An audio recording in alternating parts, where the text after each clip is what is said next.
Hello, and to the other people in the Zoom, I didn't want to interrupt you guys or any conversations, so I just quietly snuck out and assigned Sharon the host.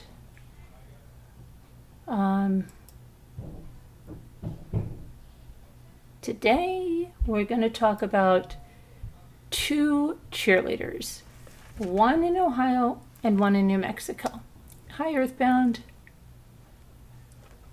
Let's see what you're saying. You're saying a lot. You're saying, I'm not sure about comparing. No, I'm not comparing them. I'm looking at the two cases. It's not, they both ended up with their babies. Brooke went. Yeah, well, Earthbound, I think you've taken my thumbnail too literally. I'm going to go over Alexee and then talk about Skylar. It's not versus. It's a tale of two. They're not pitted up against each other like which one's better, which one's worse. That's not at all. See, it says Brooke Skylar Richardson and Alexee Trevizo. Not versus. They were both cheerleaders, and there's two dead babies. That's all it is. Okay. I think I was one of the minority that believes Skylar had a stillbirth. Sounds like Alexee gave birth to a baby that was breathing. Why? Okay. What makes you think that?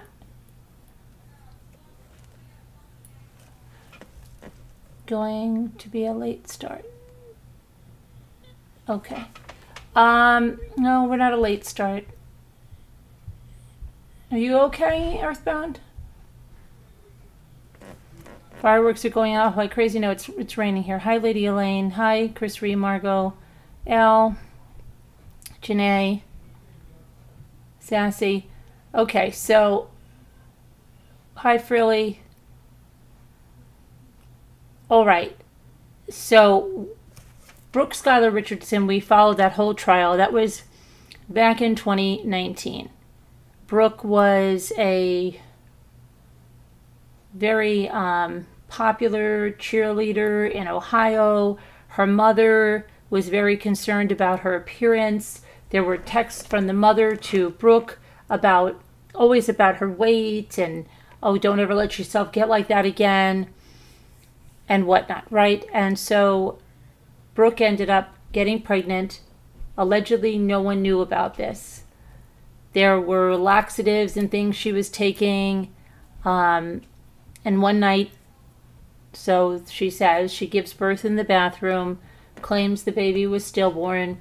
She doesn't tell anybody. She doesn't call 911. She doesn't do anything. She gathers up everything. She puts the baby in the fire pit. She burns the baby and then buries the remains in this flower garden. And then they had a dream team, legal team, his father and his son. She ended up doing some internship in their law firm. Hi. And they won. I'm live, Jimmy. I'm live. Yeah, so we're probably gonna go. Oh, hang on one second.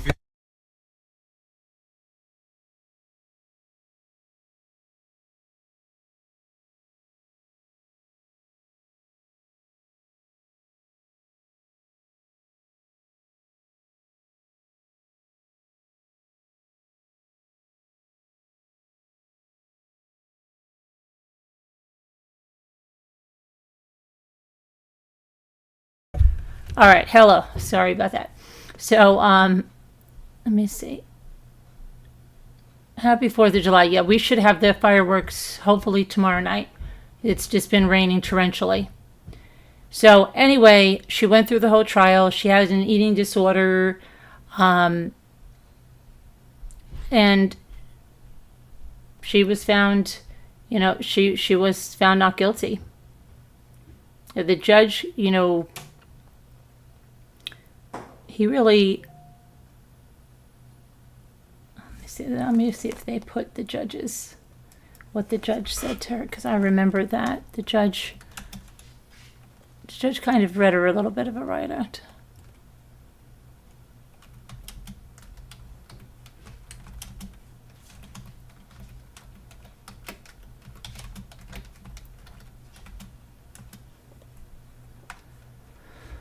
Okay, the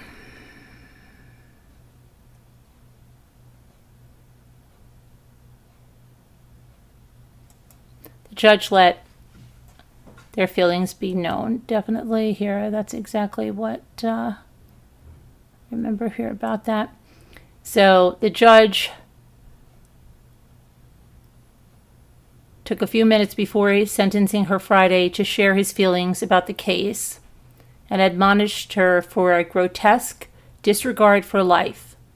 Here is, a transcript of the remarks, okay? So it says, Ms. Richardson, we have been living with this case now for over 2 years. Actually, part of it is still in the Supreme Court, even as we speak right now. And I've always sort of thought of this case, Ms. Richardson, as a story of 2 little girls, Skylar Richardson and Annabelle Richardson.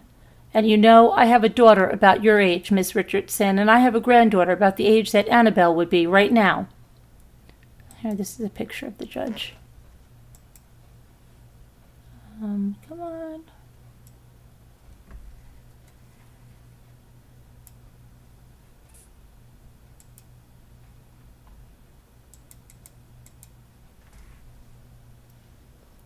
The jury found that the state did not prove that you were guilty of killing your baby, either intentionally, by way of aggravated murder, or recklessly by the involuntary manslaughter.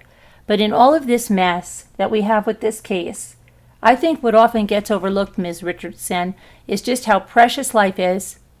Your life, Annabelle's life. Life is precious, and it should be protected, and it should be guarded in all respects.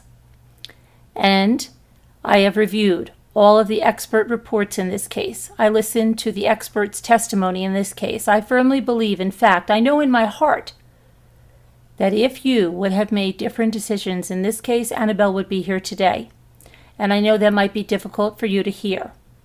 Some people are inclined to think to themselves, this is America, we kill unborn babies every day. But I don't look at it that way. And the law does not allow me, Ms. Richardson, and the law does not allow me to consider the acts that you took prior to giving birth, but I think that your choices before birth, during birth, and after show a grotesque disregard for life. And I think, when I look at this case, that to me is what offends the community's sensibilities. But because of policy decisions beyond my purview, the jury was not permitted to consider those things, and neither am I. So I don't hold those things against you in this sentencing.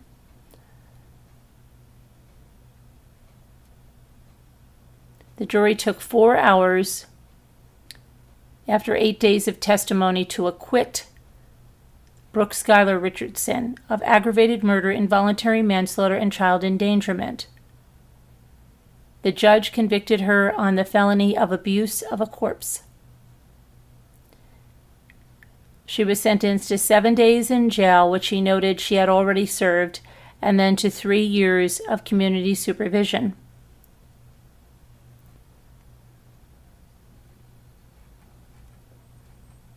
So, now, with her case, it's different than this. Let me just pull up this Alexee. And they just released, I don't know if you saw, when the hospital housekeeper found the body, she was like so upset by it. They were consoling her, and they said even in her interviews she showed it more love than anyone. So this is Alexee. And she was cheerleading with that baby bump, which is quite obvious. She claimed that it was birth control pills that was causing this weight gain. That just happened to be mostly in her stomach area, belly area. And then her mother and her went to the hospital because she was having back pain. This is so crazy, okay? Because she goes to the hospital with her mother. She denies that she's pregnant. They take a pregnancy test. They come back and they tell her, you are indeed pregnant, right? You're indeed pregnant. To which she then runs to the bathroom and locks herself in the bathroom for, I believe it's 19 minutes. In 19 minutes, she apparently gives birth to this baby.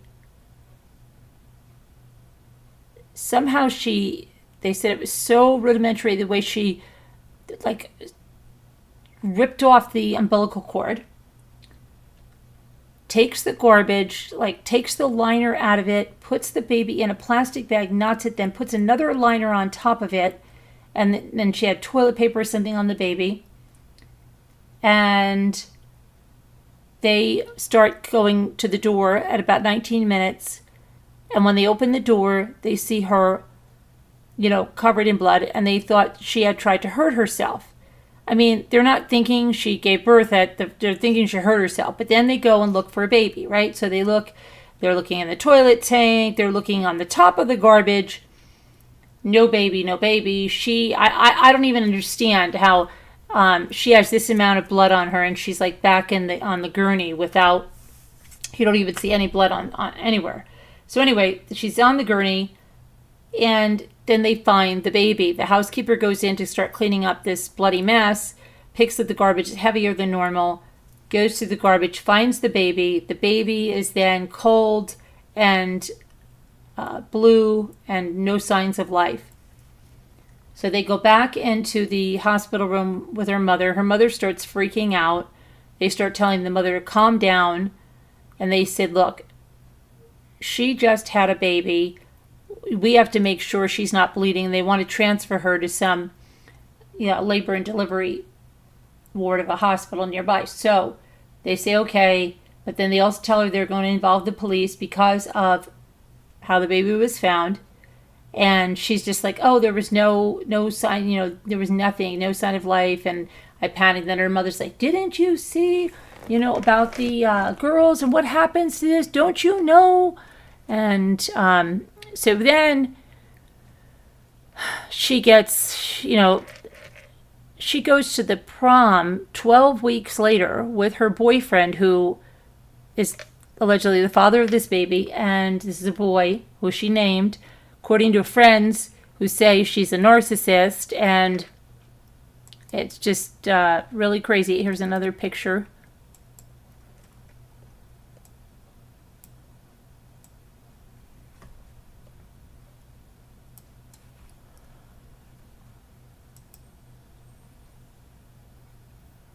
So, let me see here. So I remember that back in January, you guys were watching something about, I don't know, was it a hearing or something on this case? Because I remember clearly about this New Mexico case. And then she got out, she was able to go to the prom. Then they took her out. They charged her with the baby's death, and then they let her out on bond again, and she got to go graduate. She wasn't allowed to walk, but she was allowed to graduate. And this is her running to the bathroom to give birth, which, I don't know how long, or, she could have been transitioning when they got to the hospital. We don't know how long she waited in that pain. I just can't even believe, she just didn't give it up at that moment. I mean, when you look back on it, right, she went all the way to the end of the pregnancy. And it's not that she hid it from anyone. She was found out. How did she expect not to be found out? That's what I just want to know. All that blood all over the bathroom. What did she think? She's going to be able to clean it up? Where was her head? Okay? Because it definitely wasn't thinking very clearly. At that point, why? I mean, what? What was she going? What the hell? You're already there. You're not going to get out of it. What are you going to do? Have the baby, right? Because I don't know. It seems so, everybody's there. It's not like she was Skylar Richardson and she's alone in some bathroom with nobody knowing this, okay? She's got an entire hospital there. And I don't know. It just seems crazy. Absolutely, utterly insane that she would think she was going to get away with this.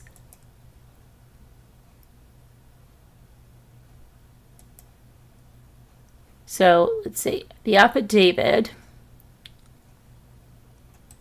This. Pull this over.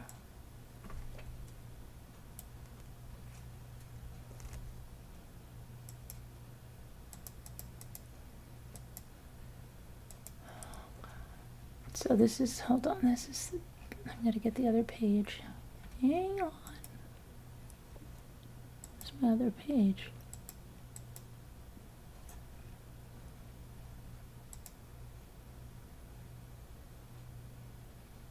Okay, on April 21st of 2023, I, Detective Corporal James Minter, contacted the Turpinning and Sons Funeral Home in reference to the Baby Doe case. I asked them if there's a report of a burial or cremation of a baby in February. He stated that the baby was sent to Ballard Funeral Home in Roswell. Once the baby was cremated, he stated that the remains of the baby were sent to the mother, Alexee Trevizo. I asked if it would be possible to get copies of all of the paperwork involving the baby, and they stated they would have to get with their manager.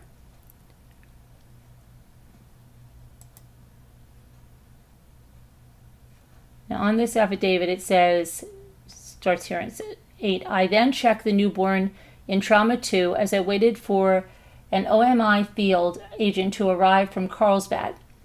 I observed what appeared to this officer to be a full-term newborn male with a partial umbilical cord on top of a medical pad on top of the medical bed.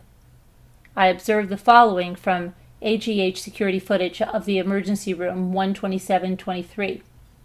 The security footage has a hallway view of the restroom that was used by Alexee on 12723. At approximately 1:39 hours, Alexee Trevizo entered the public restroom in the emergency room. Alexee had her left hand at her buttocks and appeared to be in a hurry. That's what we just saw. Now, this is another thing, too. This wasn't even a bathroom in her room, like a private bathroom. This is the public bathroom, which other people could be knocking in out. It's a single bathroom, but it's still not, it's not like in her room. And are they seeing her running down the hall like that? I mean, I don't even understand. At approximately 1:40 hours, Rosa checked on Alexee. At approximately 1:49, Rosa checked on Alexee again. At 1:53 to 1:56, ER staff checked on her. 1:57, Alexee exited the bathroom. At 2:08, Lila, the housekeeper, started cleaning the bathroom. At 2:26, Lila found the newborn and alerted the other ER staff. Approximately 2:28, the deceased newborn was taken to Trauma 2 and pronounced. I received the report of findings, post-mortem examination, and toxicology report for this case from the Office of the Medical Investigator. The post-mortem examination lists the cause of death as entrapment. The post-mortem examination lists the manner of death as homicide. Okay, so we know this is a homicide. As in Skylar's case, she delivered that baby alone. She then put that baby and burned that baby, and so that information was never, available to anybody. Baby John Doe was a newborn boy who died shortly after birth. Autopsy and postmortem computed tomography shows an infant male without any anatomic abnormalities or obvious physical injuries. The lungs were aerated and there was air in his stomach and no changes of decomposition. The connections in the heart that allow proper blood flow in utero were still open, which is not unusual in a newborn. The adrenal gland showed microscopic hemorrhage, which can be seen in hypoxia, a lack of air. The air in the lungs and the stomach, and no evidence of decomposition, is consistent with the baby having been born alive. Based on the length, weight, and organ size, he was approximately 38 weeks gestational age, which is term, and compatible with life outside the uterus.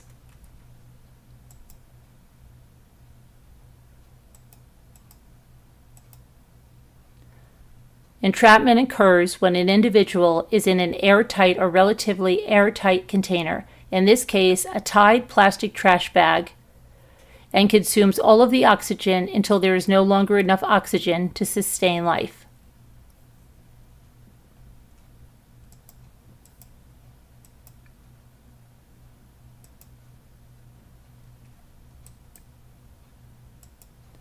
And this is her and the mother, after that. I don't know how, like everything is.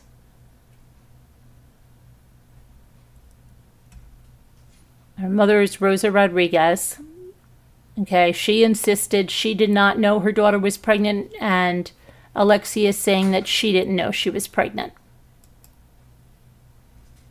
Classmates described her as a master manipulator, and then she had several friends, and then sometimes she would be friends with someone and then just totally, kind of ghost them, not use, if they were useful to her, they were. She had a very few close friends. Now this is her boyfriend and the father of the baby, Devin Fierro.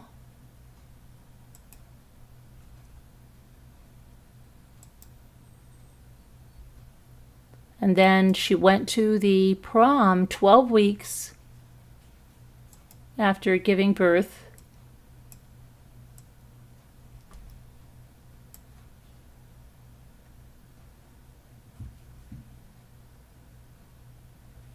To the baby. She made it to the prom.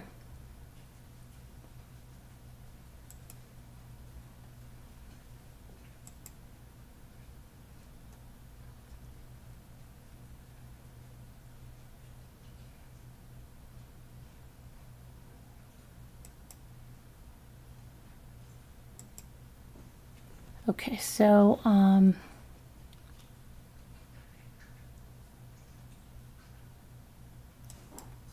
here again is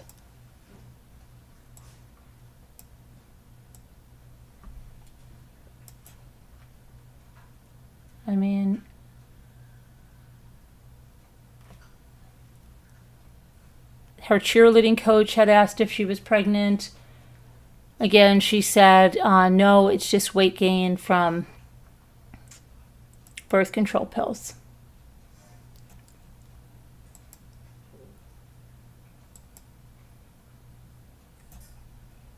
So her next, she's due back in court September 11th, and they do have an October, I think it's October 2nd for a date of the trial.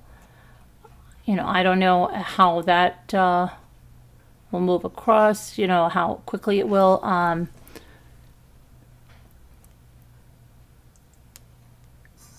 She never cheered again after she did go back to school, okay? And she acted like nothing was wrong. They didn't tell anybody why they were away.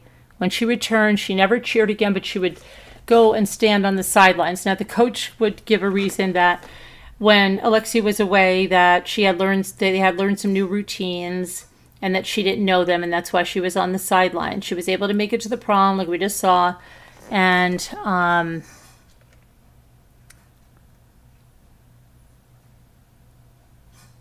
she wrote a poem in an English class that was titled People Talk, and it was about how people are spreading rumors about her and speculating on what happened to her.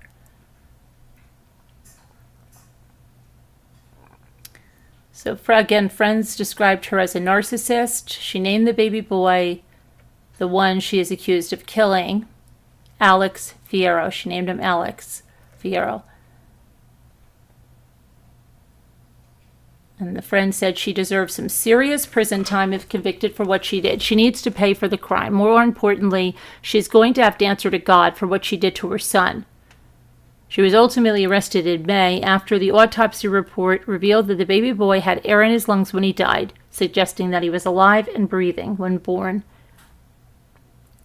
Now, the hospital staff, including the housekeeper, and I did see that video today of the housekeeper finding this baby in the trash can. She was extremely emotional, and she was consoled by other staff members.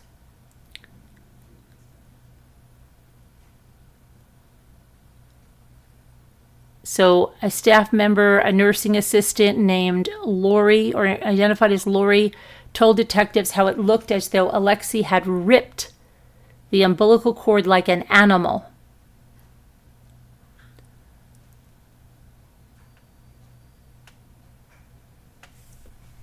So she bonded out of jail on May 16th on a $100,000 unsecured bond with the conditions of a 7 a.m. to 7 p.m. curfew, no drugs, alcohol, or possession of firearms. She can't have contact with anyone who could be defined as a personal relationship. And school officials allowed her to graduate from high school, but she was not allowed to walk in the graduation ceremony. And a teacher told some of her friends after Alexee was arrested that if we said anything about the situation, we would get suspended from school and not be able to participate in our high school graduation ceremonies.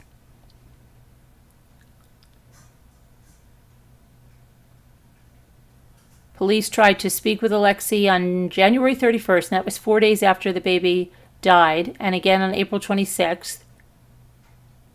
She refused to speak with them without her attorney present. And her boyfriend, Fierro, admitted the child was his, but has also refused to speak with the police. They contacted him 2 times in February on the 9th and the 16th, and he said he did not want to speak with them. He has not been charged, and her next court date now is September 11th. So that's her story there. And let me go over here.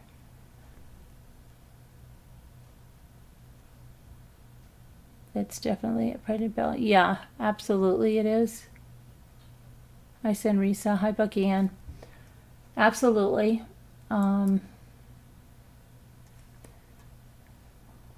So, with hi, cute kitty. With Skylar, because she delivered at home and because she cremated the baby and put the baby in there, they couldn't decide like what the heck was going on, right? Whether if she was if she did that.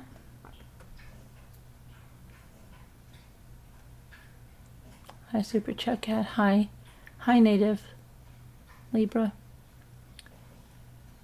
Sunrisa, Teresa W. Hello. How does someone know they aren't pregnant? I don't know. I mean, it's different if you're like never been pregnant, and I don't know, and just who knows, if you could say you deliver at 6 months or something, but to make it full term like that with a full term baby, how do you not know? She seemed to know. Why was she rushing to the bathroom? But see, at that point, she just destroyed her entire life. Like what? Everybody knows she had a baby, right? All of this is now. She could have done the same thing and gave birth in that bed, right? But she doesn't want the baby and doesn't want to give it up for adoption, and so thinks that she'll just erase the baby and it'll be fine. Now, how you could think that? I mean, I don't know. That you're just going to erase the baby. You're giving birth in a hospital. You're not somewhere alone where nobody's going to find out. You're going to have time to clean up. Or you're just alone. Like a lot of people think Skylar Richardson's mother was there and that the mother was helping her. But, but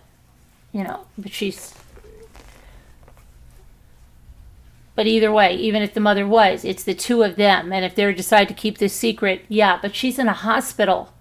I mean, and there are women that have given birth in a hospital toilet and worked out, and mothers that have given birth in gas stations, right, and walked out. But it's not the first one that's given birth in the hospital. This other lady gave birth, I don't know how she did that, in the toilet of the hospital and ended up walking out. I don't know how she wasn't dripping blood all over everything in creation. But it's just, how could you think you're going to get away with that? Like, you just think, okay, well, and like, and not even being scared, like, imagine, right? She had, who knows? Did she study up on the birth and all this stuff? Like, what was the plan? Was she trying to deliver at home? Why did she go to the hospital? And if she went to the hospital because she was scared, okay, then what? Then she's scared, go to the hospital, but then you're just going to go and deliver yourself in the bathroom? I don't know. I mean, that doesn't make a bit of sense. Not one bit of sense. So now there's, the baby's dead. You know, with the baby, with them knowing that the baby took a breath, the baby was born alive. It's a different case than Skylar Richardson, because Skylar Richardson had that on, you know, that nobody knew.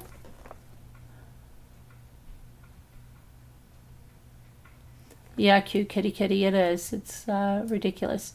One of your dear friends delivered and her baby fell in the toilet. It was horrible. Did the baby survive, Senrisa? Was that at the hospital or at home?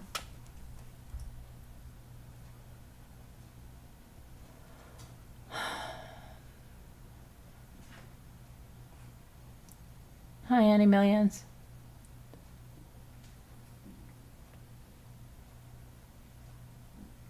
I don't know. It's just crazy.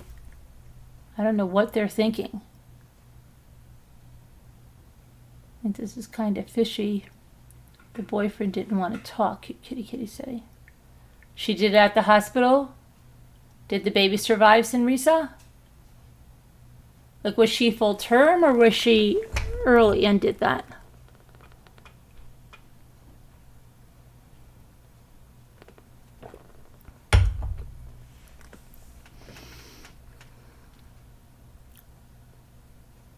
Yes, the baby survived. Good. Skylar was full-term pregnant at the prom and still fit in her dress. Yeah, let's look at Skylar's pictures, okay? Skylar was also taking laxatives and all kinds of, I think she was still taking diet pills. Let's see.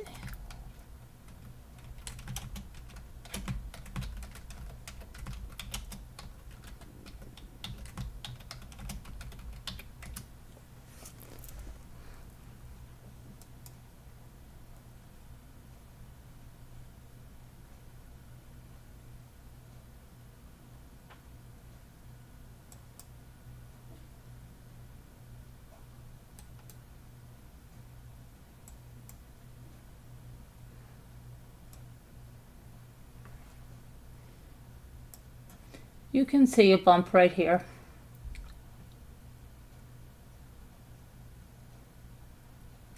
But, I mean, she's not huge like that other girl, but she was also really watching her weight. But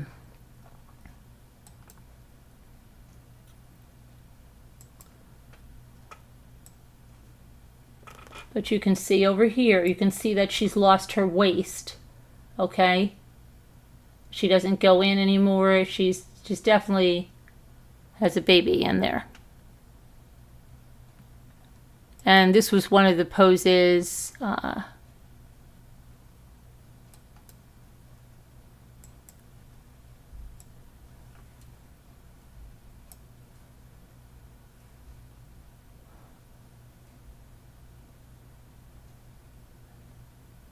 then she had a picture that she said to the mother. Their texts were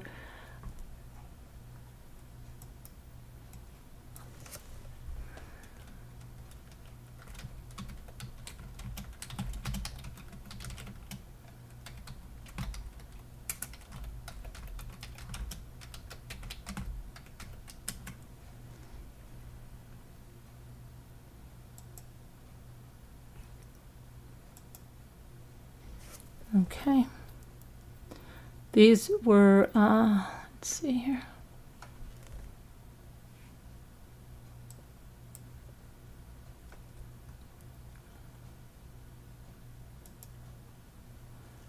some of the texts.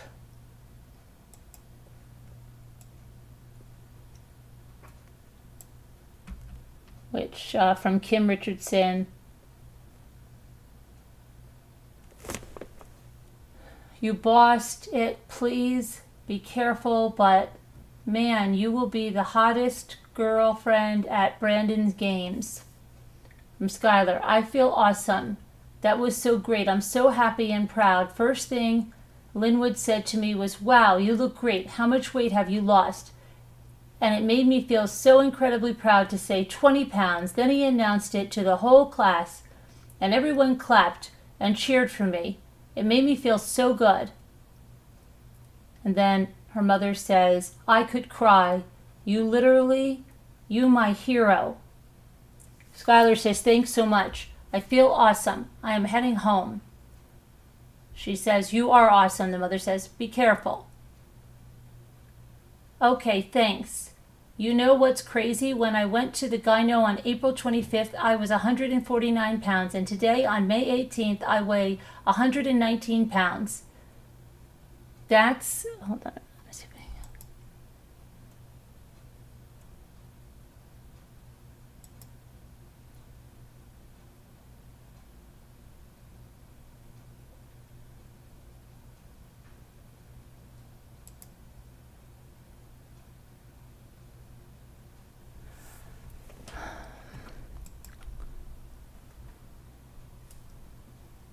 So they were talking like crazy about her weight loss. Let me see here.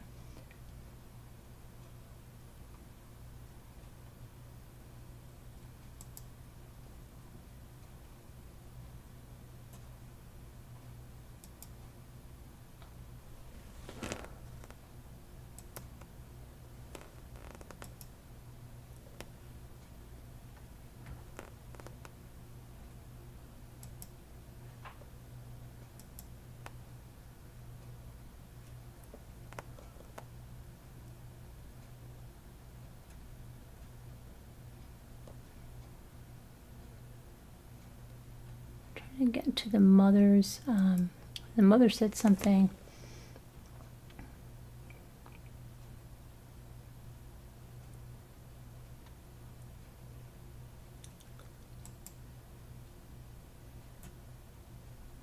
She had looked up some of her searches were what happens at your first gyno visit, what happens at your first gyno visit when you're pregnant.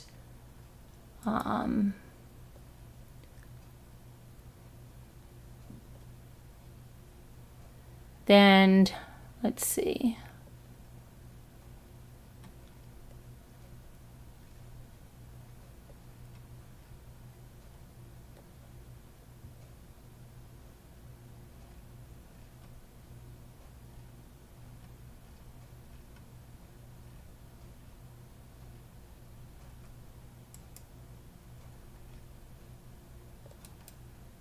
Here's a picture of her. They had these dogs. Apparently, I think I remember they were given to them by an aunt. These schnauzers.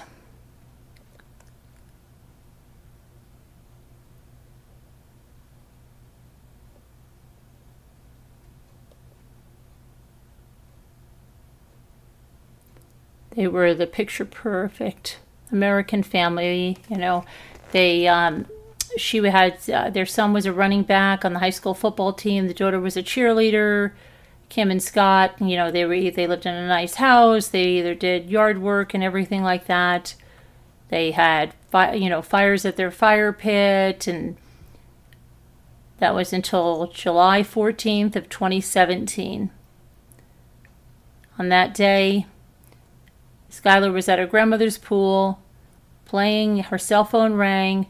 Police were on the doorstep asking questions, and a little while later, she was in an 8x10 interrogation room. And remember, we heard that interrogation, and then her parents coming in. We listened to this back in 2019. We listened to all of this.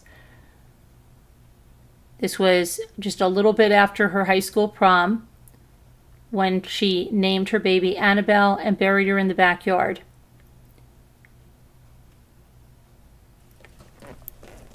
she showed them where she buried the remains of the baby. And I remember they found a charred bone. She said she didn't burn her baby 17 times, and she did not kill her baby 29 times. These are her parents.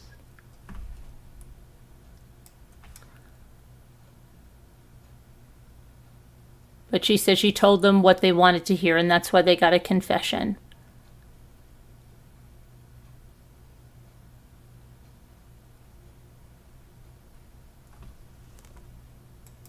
And then all of these text messages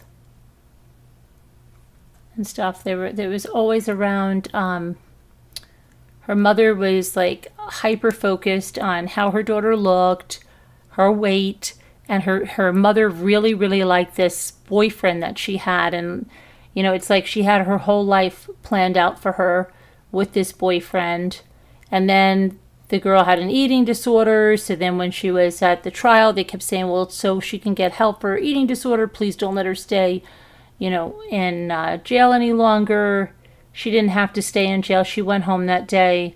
It was really shocking that, I don't know, it just seemed a lot of us, I know like Earthbound was saying that she may have been one of the few that felt that the baby was stillborn. The majority of us did not feel the baby was stillborn. We felt that something was done either with the mother and Skylar or with Skylar alone. And that, you know, appearances were everything for this family, in my opinion. And, you know, to have her pregnant or have her not have her figure that she should have would be a problem. So you might remember the whole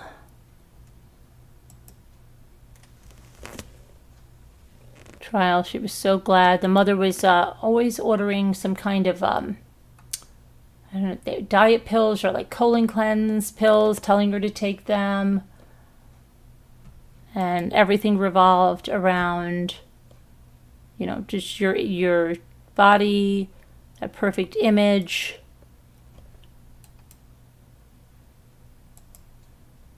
And in the end, her image will always be, you know, she'll be remembered for this no matter what. People will, because the baby's remains, you know, she was cremated and no way to tell about the birth. People will think one way or another.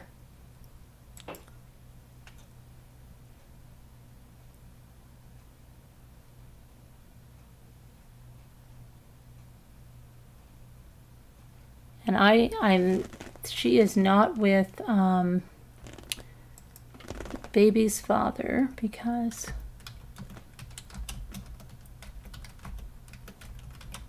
I remember we were reading something about the grandmother's house.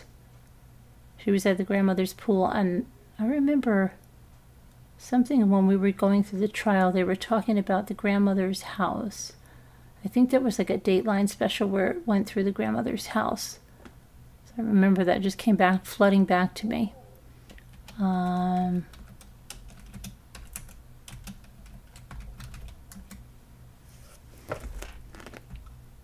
So Trey Johnson was the baby's father.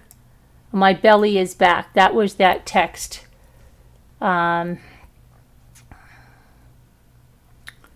She said, my belly is... I'm literally speechless with how happy I am. My belly is back. OMG. I am never, ever, ever, ever letting it get like that again. You're about to see me look freaking better than before. OMG. And now the assistant prosecutor... Hold on a minute. Hold on. My thing just went. Stephen Nippen told those jury... Those were the words Richardson texted to her mother hours after what he described as the murder of her infant daughter.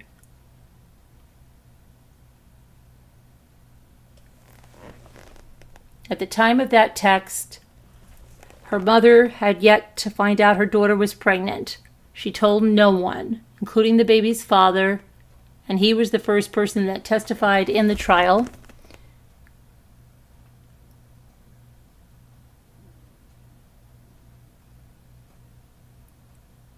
The prosecutor said that she concealed and destroyed. She buried her daughter, marked the grave with flowers on top of it. They told the jury they could see the gravesite, that she could see the gravesite from her bedroom window, and the text messages, the defense said, were played up by the prosecution as revealing and meaningful. A second one to her mother read, "I am literally so excited now just for dinner to wear something cute. Yay, my belly is back now. I am taking this opportunity to make it amazing." She went to the gym that day, still silent about what happened. Defense said the defense cautioned the jury about reading too much into the type of teenage text messages that were commonplace in her life, describing a scared girl who suddenly and soundlessly self-delivered a baby girl that she named Annabelle, but said the baby was white, the umbilical cord was not attached, the baby was not breathing, not moving, no sounds.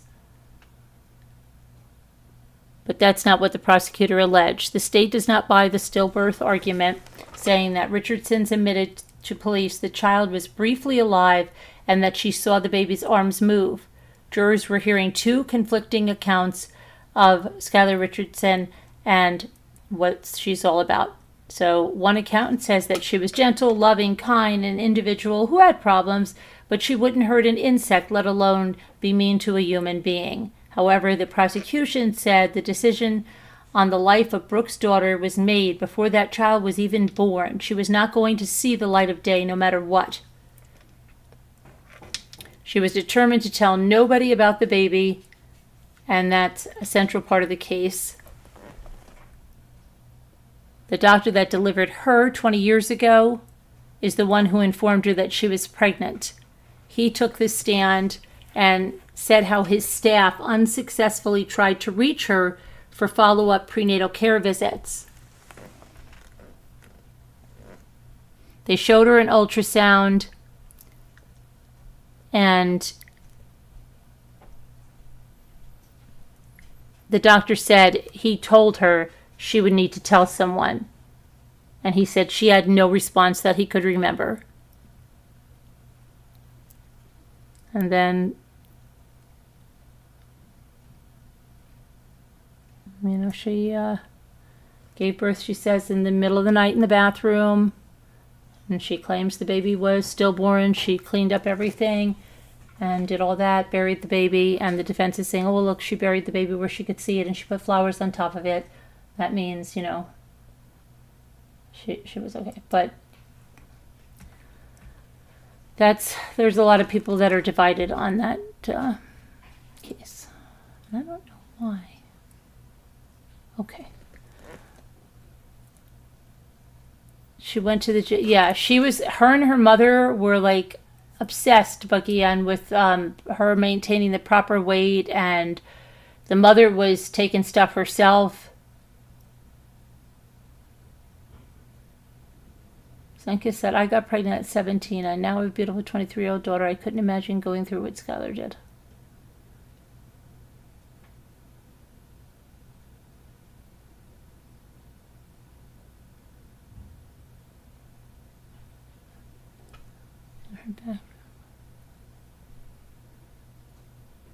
With her being a minor, why couldn't the doctor talk to her parents?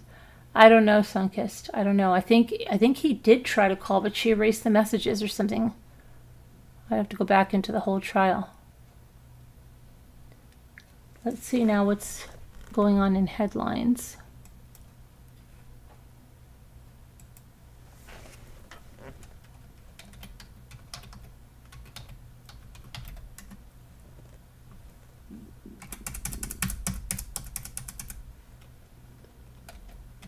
I don't know why my stomach is grumbling like crazy, because I think I want a Lime bar or something.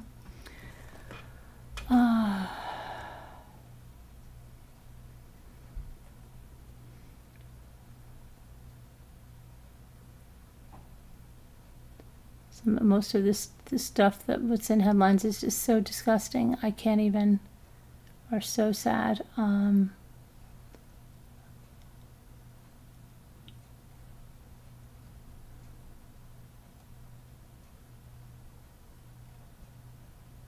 It's crazy. So there was a woman that was killed in a Maryland parking lot.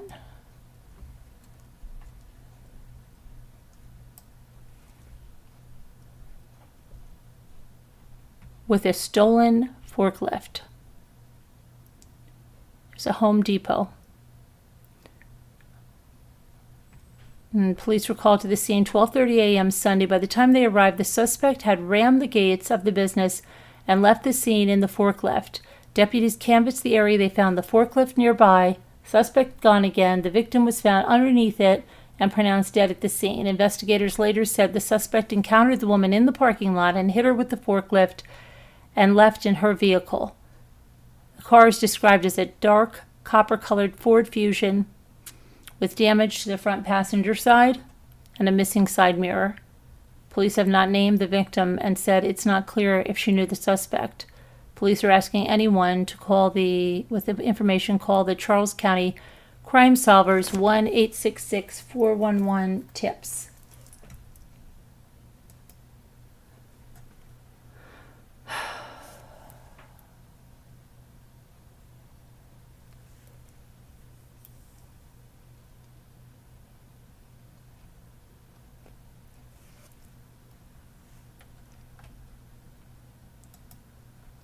Let me see here now.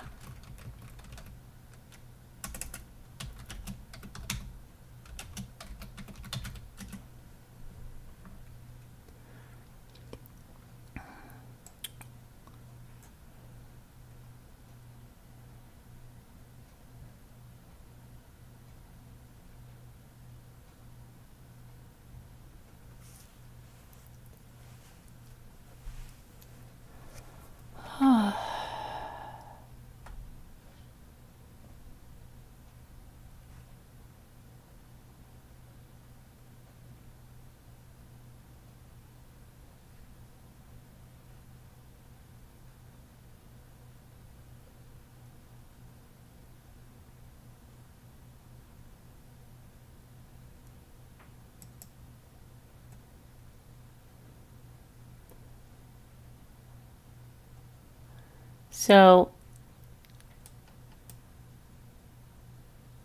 there's a viral TikTok, over here please, video that was created by a Louisiana woman. She lost all 3 of her younger siblings in a wrong-way car crash that was caused by a drunk driver. The video is posted by Katie D. Rowan and her siblings, Cameron Simmons, 15, Christopher Simmons, 16, and Lindy Simmons, 20, were killed December 17th, 2021. I remember we talked about this in a crash when they returned home from Christopher's high school basketball game. The video begins with a text reading, "Watch how a drunk driver changed our lives in an instant," before showing a montage of happy videos of the children's mother, Dawn Simmons, with Cameron, Christopher, and Lindy, who were 3 of Dawn's 9 children. Dawn is shown in Walmart with Cameron, cuddling in a chair with Christopher and posing for a photo being taken by Lindy. And then it cuts to images of the crash scene, followed by haunting newspaper clippings that show the 54-year-old driver, John Lundy, who died at the scene, that he had a blood alcohol level of more than 3 times the legal limit. And it ends with Dawn visiting the grave of her 3 children.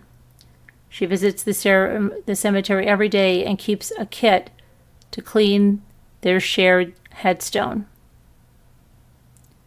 Dawn and Christopher's girlfriend, who were also in the car at the time of the crash, had serious injuries, and they were hospitalized but survived. Dawn sustained a punctured lung, 2 broken ankles, leg fractures, broken wrist, fractured ribs, damage to her spleen, and a lacerated carotid artery. When I came home from the hospital, when I tell you I was so broken, physically, emotionally, like I didn't know. I just didn't know how I was going to do it. She said, explaining that she relied on her Christian faith for emotional support. After the crash, Katie launched a GoFundMe seeking financial help for her grieving family. Our lives were shattered, she wrote at the time. I don't know how we will ever move on from or recover from this. The bedrooms of her children remain exactly as they were the day of the crash. And they have launched a nonprofit organization called Simmons 3 that teaches people about the dangers of impaired driving. Since our lives were changed by this tragedy, we have begun to speak out as much as possible. A description of the organization on its website reads, according to the National Highway Traffic Safety Administration, 13,384 people died in alcohol-impaired driving crashes in the United States in 2021. Every day, about 37 people die, or about 1 every 39 minutes. I remember this when this happened.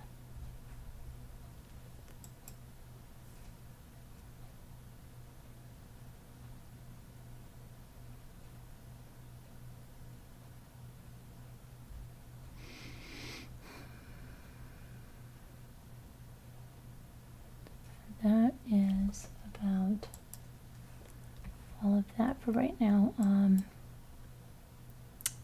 Get back to this.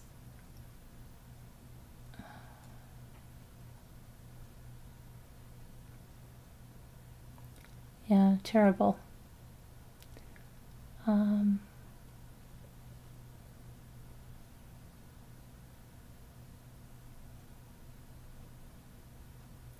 What do you hope is? Oh, Dawn. There are places you can bring a baby you don't want. Yeah, there was just someone that brought it, and the firefighter that found it adopted the baby. Yep, that's what happened. Okay, let me see something now.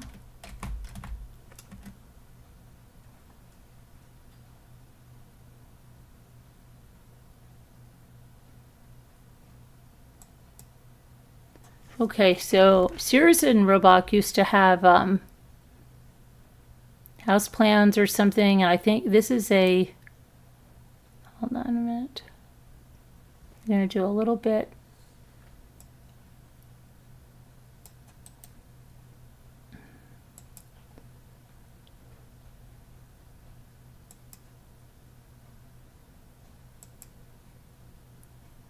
Okay, come on. Come on.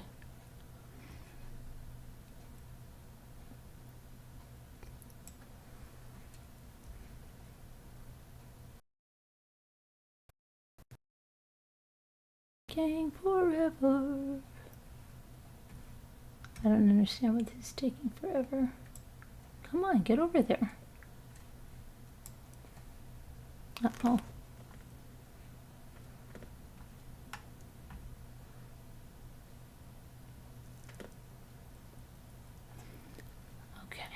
Can't do, okay. Get over there. It's trying to get over there. Go on. It's on such a delay. I put it over there like ages ago. So delayed.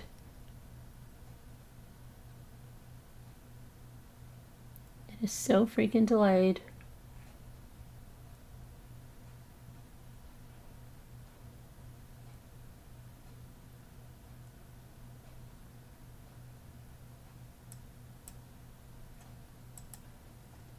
Okay, I'm going to read this to you anyway. This is the Sears Little Homestead in Delenson, Schenectady County, New York. Let me pull it over here. Come on. Get over here.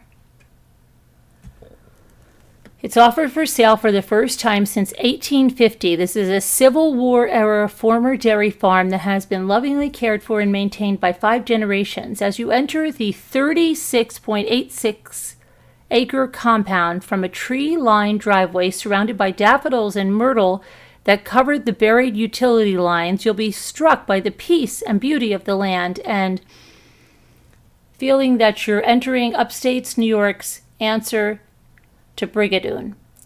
The spring-fed, trout-filled pond, open meadows, towering pine trees, and beautiful heirloom gardens provide the nature-filled setting for the enclave of charming, historic agrarian buildings hand-built over generations. This is a slice of paradise that could easily be the site of a historical drama. It's so easy to see the family's ancestors going about their days here. The commanding 2,988 square foot, two-story farmhouse has a practically endless list of beautiful details, which include multiple fireplaces, one with Delft tiles from the Netherlands, original doors and built-in shelves, a window seat, light-filled open rooms, floor-to-ceiling updated Anderson windows that look out on the meadow, and a mix of wood and bluestone flooring. The unfussy, clean-lined, white interior lends itself to just about any design style you'd like to bring in, and the baths and bedrooms are far larger than you'd expect to see in a farmhouse of this age. The house has all the comforts you'd expect to find in a new home: decks, an office, a formal dining room, a generator, plus special staircases that only historic homes have. The lovely guest house offers private space for friends or separate office or studio. There are 4 barns, wood, hay, animal, and carriage, plus additional garage spaces and parking for tractors and equipment. The property has 1 drilled well for the house and 3 hand-dug wells that may be used for the gardens. This unique and spacious property can support one's agricultural pursuits, hobbies, and entertainment. Property is within the Schenectady County Metroplex District and is zoned for agricultural and residential uses. This allows for affordable business incentives, breweries, event venues, or artistic ventures. Okay, let's take a look. Look at the barns. And there's the trout-stocked pond. There's the white walls, and there's the Delft blue tiles from the Netherlands. No clutter in this home, right? You guys saw that other one, you said, too cluttery. It literally, this was empty, and it seems to have called in a stager. Literally, they didn't even really stage it very well if it was staged, because there should be little things that make it look nice, like on the counters and stuff.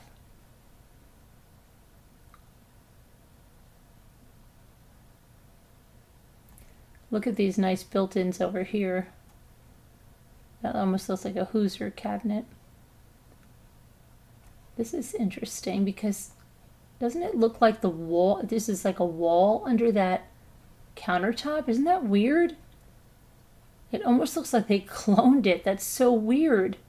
I would like to see another view of that. That looks fake. Like where's the vanity? That looks weird. Okay. This is like what? This is the laundry room, and they just happen to have a stove in there. Is that a stove that they plan to put in the kitchen?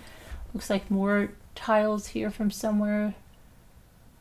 Kind of like a butler's pantry in here. Mud room, butler's pantry, laundry room, but then they stuck a stove in there.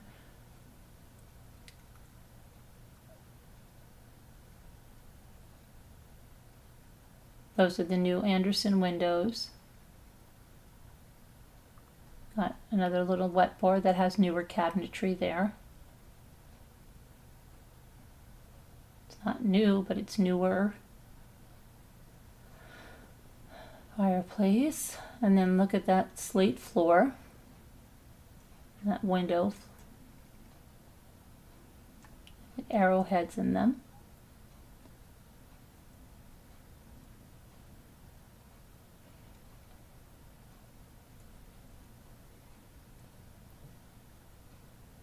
Okay.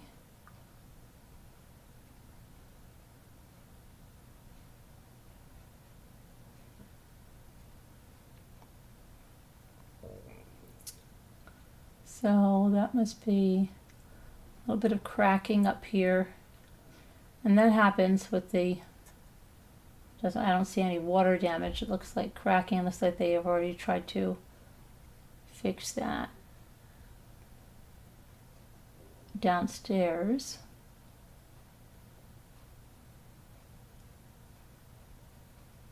Everything's very clean.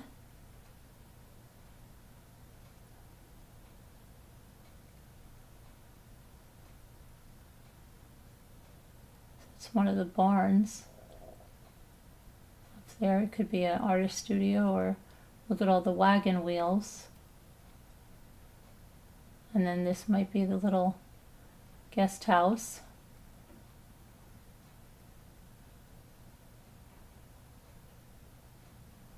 Or it could be a little studio. Perennial gardens, peonies.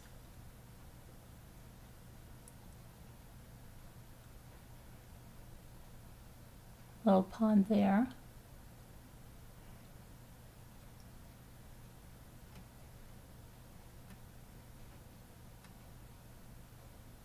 Remember that it comes with like almost 40 acres. I believe it's almost 40 acres, right? Let me see what it is. Yeah, 36.83 acres.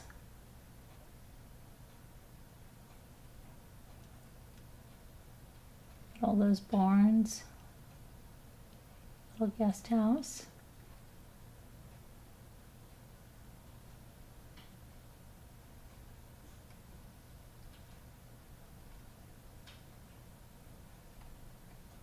Okay, so what do you think that will set you back? On over 36 acres, okay?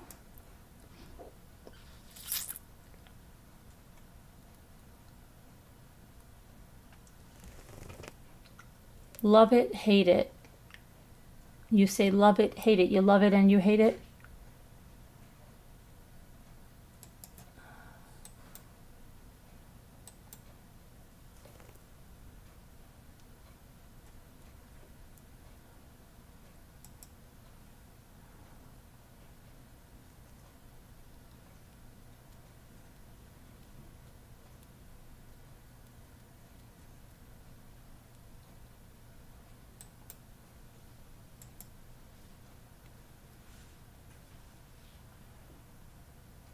Okay, Sharon's the only one that's put a number in there.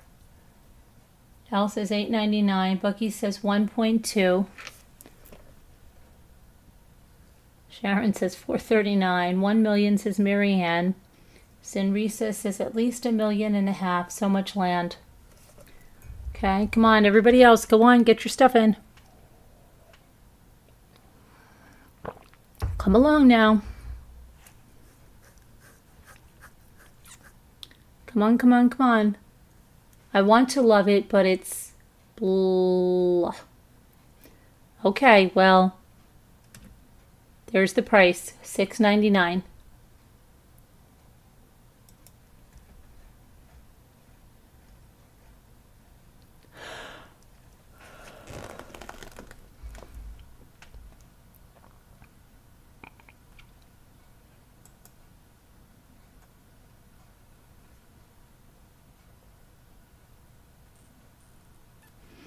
Okay, we're going to see a historic Cragsmore Charmer that's located in Ulster County, New York.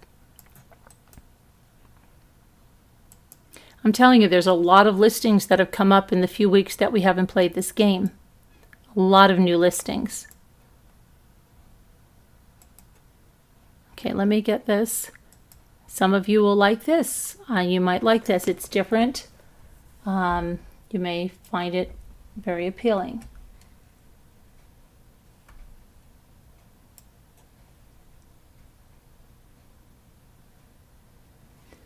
Put that there. Okay, this is a stately 8-bedroom, 2.5 bath, turn of the century, 20th century historic Cragsmore Charmer named The Porches, and it's awaiting its next owner. It's nestled in the coveted historic artist hamlet of Cragsmore, high on top of Shawangunk mountain range, with over 5,000 acres of protected, preserved lands. This 3-story Tudor-style home is designed by Frederick S.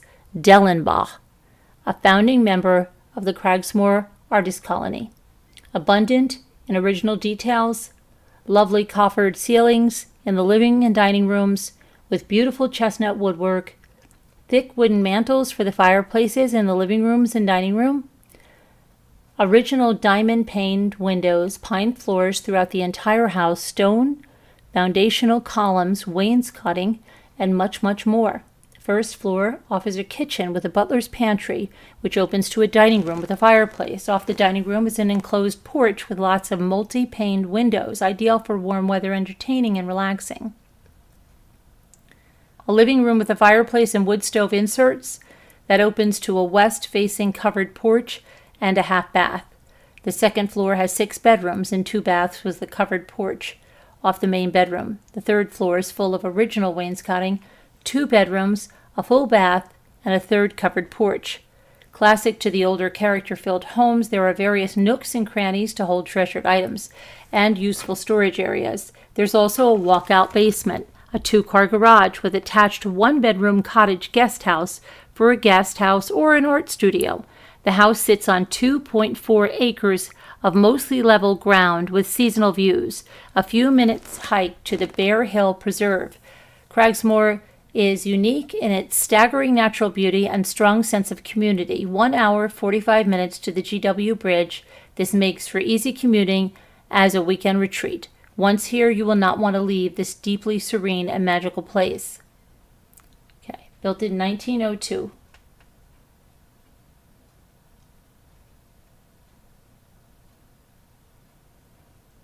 This looks like a house I listed once near here. I just got this vibe of that house. It was huge, the one I did.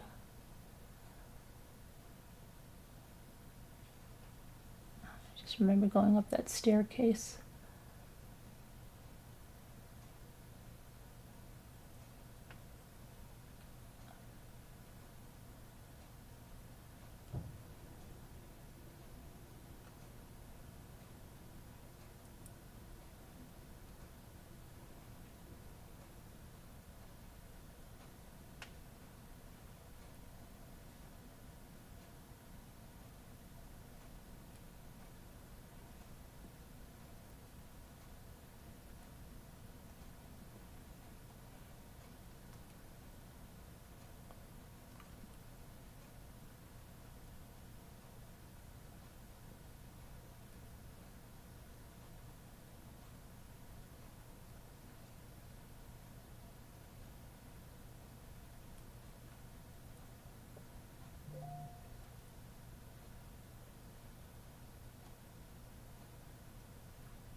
What the heck is that toilet? That is not really the toilet there, is that?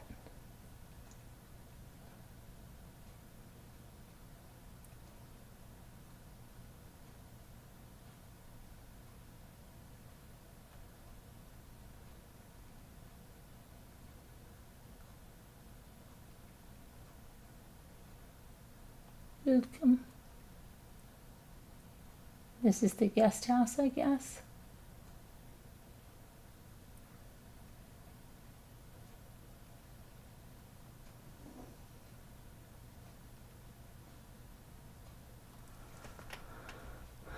I can already tell. I don't even have to look at Elle's response. Elle hates it.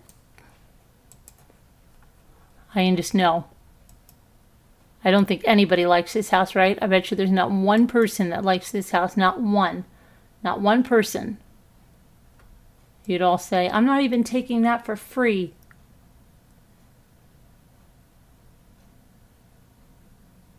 I think you'd take it for free, but there's probably not one person that likes it. I can't get to the chat, so I can't even see.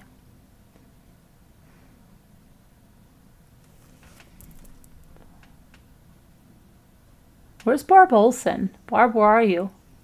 You never play the real estate game with us anymore.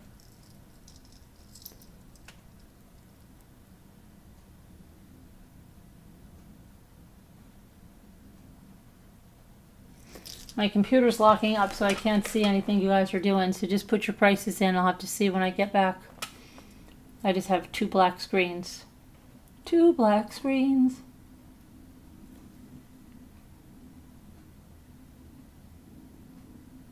Oh, there's noise like a freight train outside. Let me check this out for a little bitty second, okay? Let me just check this out.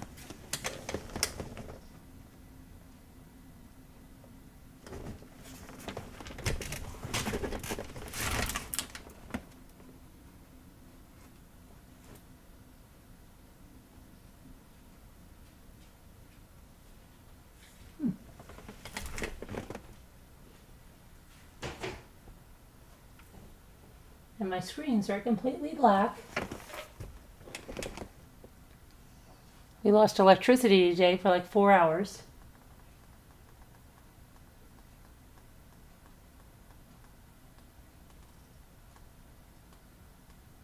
And now I have 2 black screens. Okay. There we go. Okay. Okay. You like the porches? Sharon likes something? Wow. I know you, Elle. You don't like it.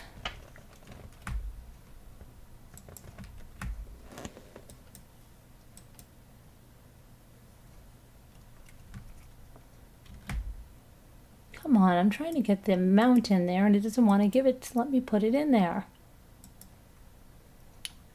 Oh my goodness, this is going to drive me crazy. Oh my goodness, stop it. I don't like when this thing does this to me. There it goes. I'm going to try it again.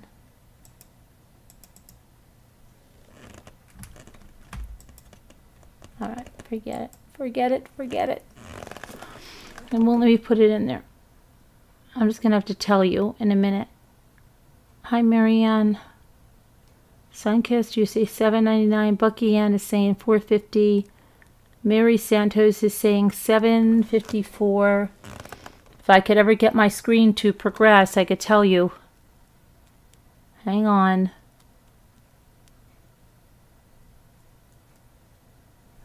Oh my goodness. This is just crazy. Crazy, crazy, crazy. Come on.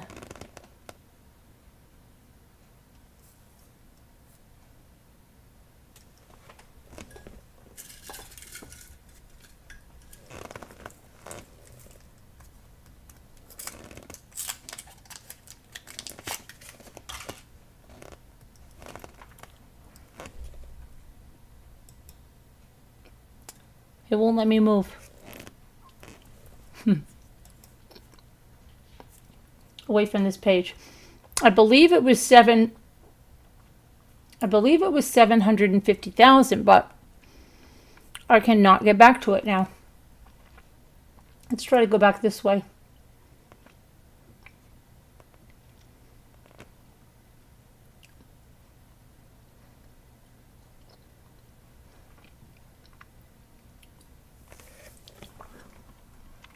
What is the deal?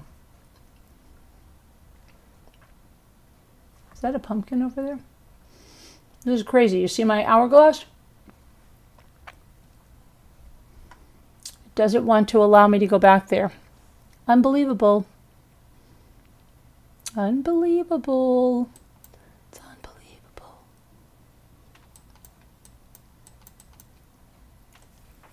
Okay, let me pull up a task manager. I gotta stop, so it will not let me.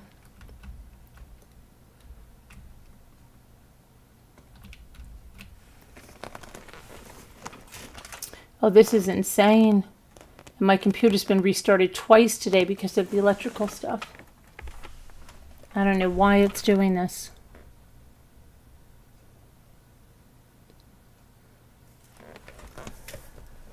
Bear with me, please. Okay. Come on.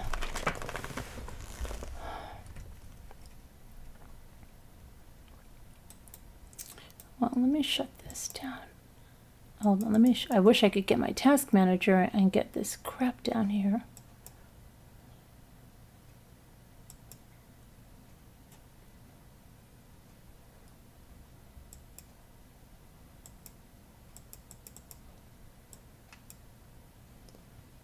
Okay, hang on.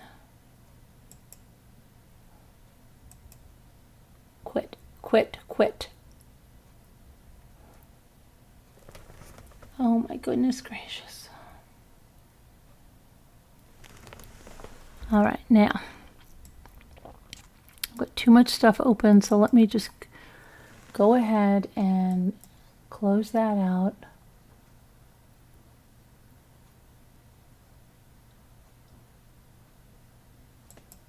Oh my goodness, it doesn't want to let me close. Okay, let's close this one out. Goodbye.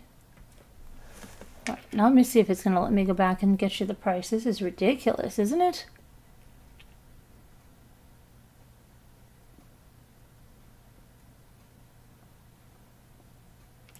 And now it totally just took my thing away. I can't type in there. That's great.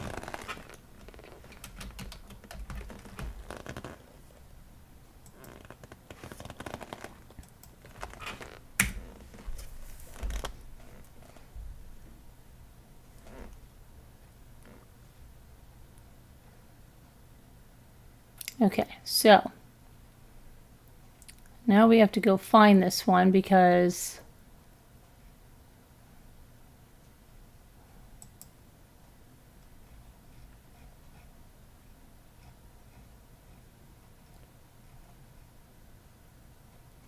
okay, the price on that one, $750,000. Okay.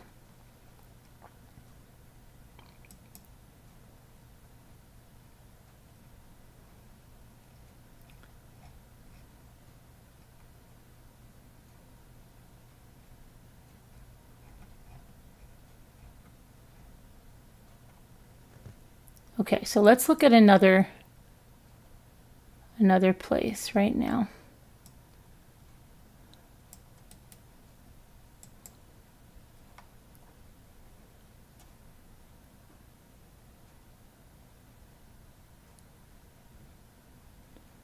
Oh, come on.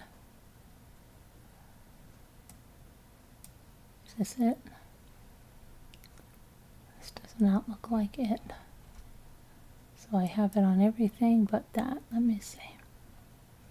No, I'm not going to go do this one then. Let's go look at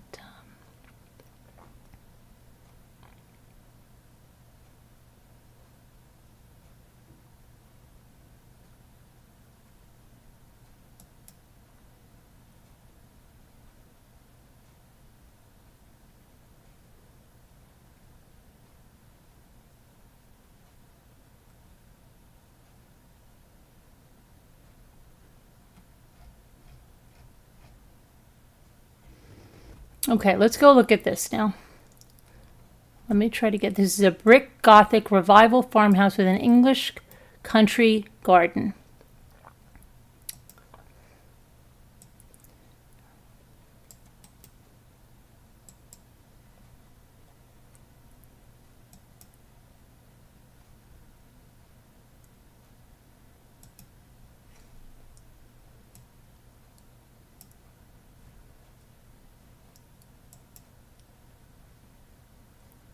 Hold on.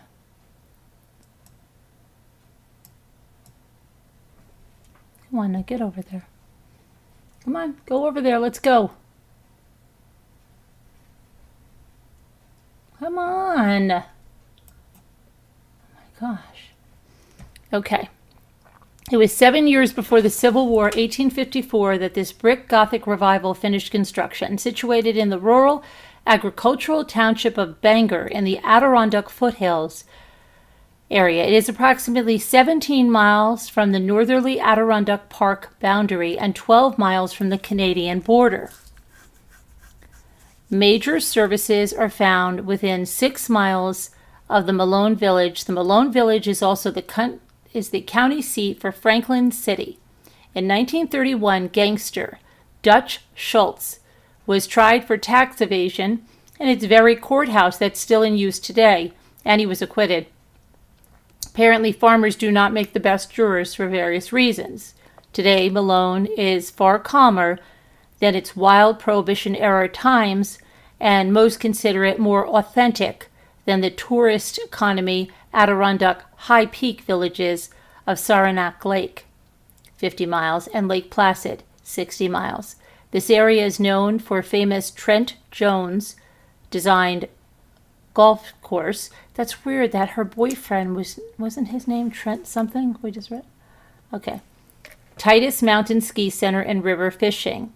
Other outdoor recreation such as kayaking, lake fishing, hunting, hiking is within close proximity. The house is perfect for the historical pursuit seeking preservation and restoration over modern renovation and is cited in McGowan's book on Adirondack foothills architecture. Okay, there's a large kitchen with country-style cabinets, wall oven, 2 sinks, walk-in pantry. Second story has unusual full suite layout, which may lend itself to guest use. Other nice surprises are a French door entry dining room with a sitting area, intimate reading tea room off of the kitchen with built-in library shelves and a formal entry parlor. Incredible house for entertaining, original wide plank floors, doors and molding. Landscaping is absolutely magical with over a dozen mature willow trees whose boughs sway over small spring-fed ponds with sitting niches. The garden arbor gate, flanked by mounds of pink phlox, leads to the stone patio. Huge bulb planting islands highlight the lawns. There is complete rear yard privacy with croquet lawn. Essentially a classic English country garden. There is also a large older barn, rear house shed, and detached 2-car garage. Spectrum cable high-speed internet is available. This house, like many historic homes, is situated close to the main road. However, the rear yard privacy makes up for it. With a full price offer, there will be credit available for replacing the house roof on rear and both sides. Okay. Let's take a look.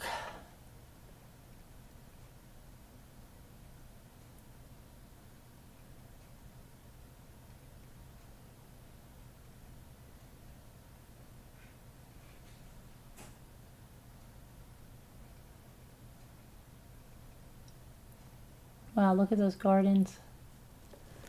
Beautiful gardens. There is 2.56 acres.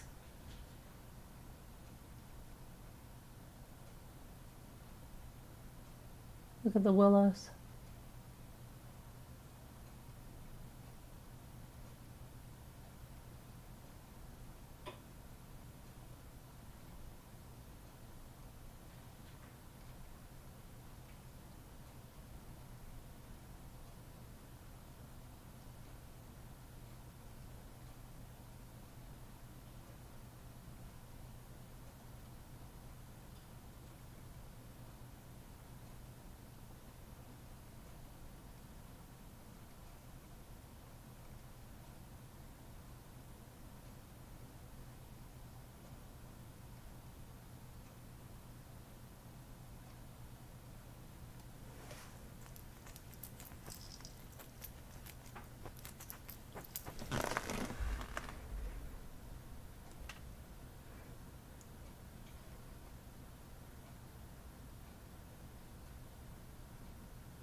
I can tell Elle hates it without her saying a word.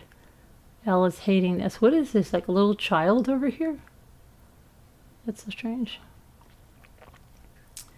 I don't know why they take pictures of like a tapestry, because like that's somebody's personal effects. Why do you take pictures of a tapestry?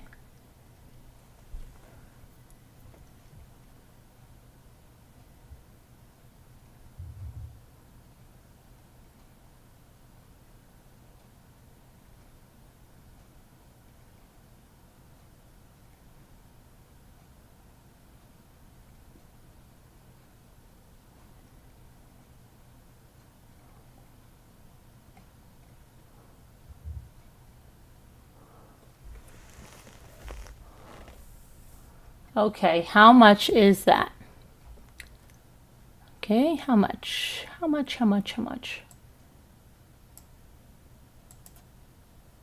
17 miles from the Canadian border.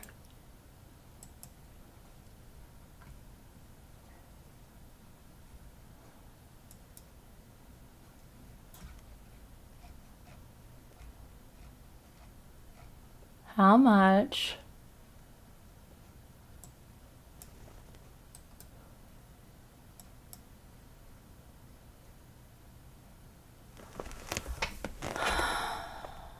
My chat is taking a long time.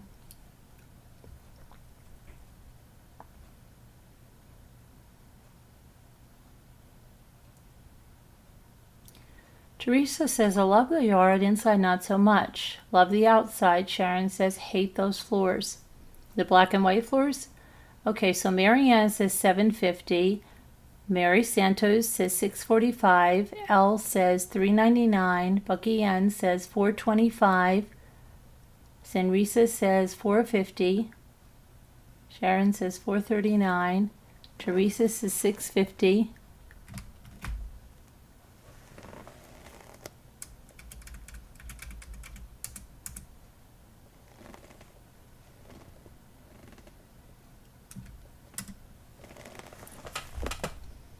And the answer is $265,000.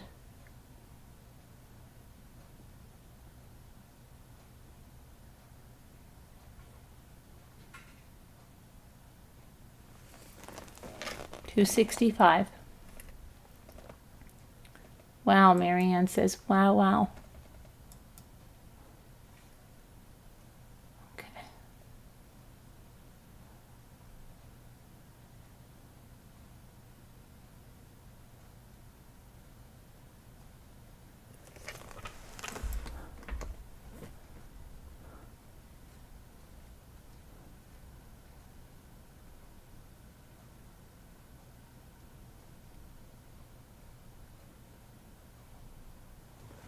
Okay, how about, where's this?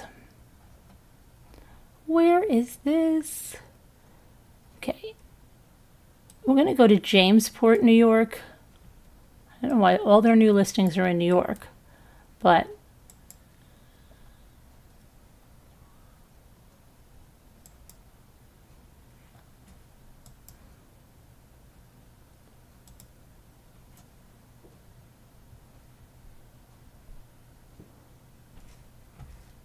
let me get this down. And let me put this over here.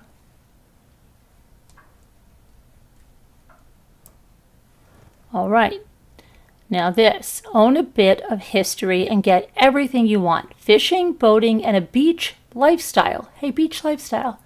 With origins back to the 1800s and quality construction from a bygone era, this property has a story to tell, with interesting evidence and remnants still visible from its lively time as a popular speakeasy during Prohibition. This historic colonial home with modern finishes comes with its own boat dock and a private community beach on the beautiful Peconic Bay. After a sun-filled day on the water, entertain guests on a large patio or meander in the expansive yard with abundant perennials and mature plantings, all surrounded with privacy hedges and generous parking. The beautiful entrance foyer boasts tandem pillars on either side of the front staircase that lead to 2 bedrooms of good size and a bright updated tile bathroom. The light-filled formal dining room and living room with high ceilings along with a brick fireplace are perfect for gathering and making memories. The sizable kitchen has custom solid maple cabinetry, granite countertops, stainless steel appliances. On the first floor, you'll also find a bedroom den, washer, dryer, and updated full bathroom with large walk-in shower. A back staircase takes you to 2 more bedrooms, large walk-in closet, tiled bathroom with a soaking tub, and to another staircase leading to the large unfinished attic that has potential for up to at least 3 additional rooms. Don't miss out on this truly rare and unique opportunity to own a bit of history while making your own with family and friends. Let's take a look.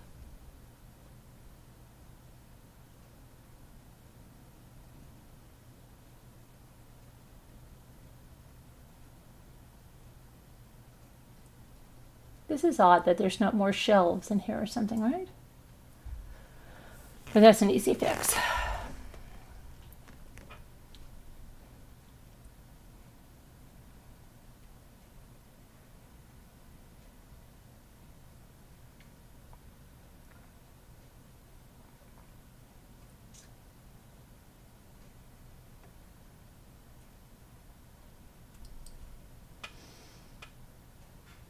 This is weird. Like, they've got these like really archaic restaurant type chairs from like a pizzeria in like the 70s or something. What's up with that? What's up with that? That's weird. What is up with that?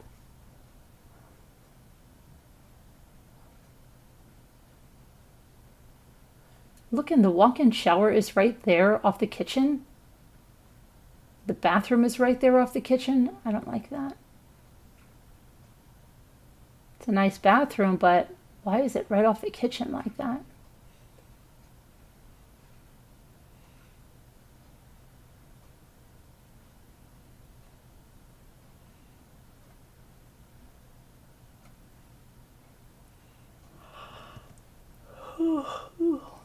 Excuse me.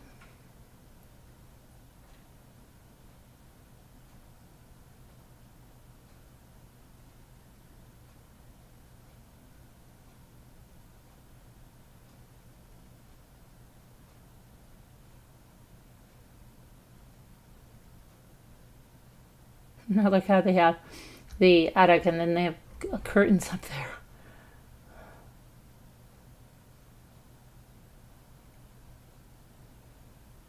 Dress form.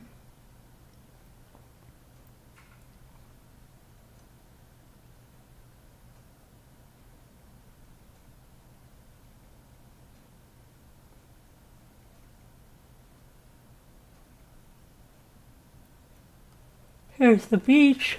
Look, there's the beach on the bay. Bucky, perfect for your new boat. And a boat dock.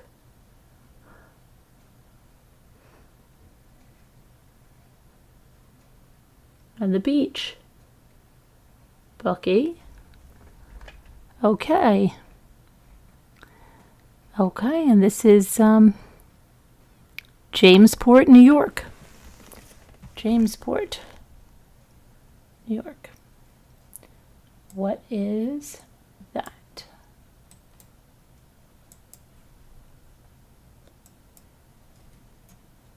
Hi, Kelly B. How are you? Come along now. Come along now. Why do people put bathrooms off kitchens? Mary, I think it's because it was an older house and they probably didn't have a lot of choice. It's caca, though. Oh, come on, Elle. It's on the freaking water. You know that it can't be $350,000. You too, Sharon. Marianne, $75,000. It's on the water. Remember, property's on the water. You can't just say because you don't like something, you have to take into consideration where it is.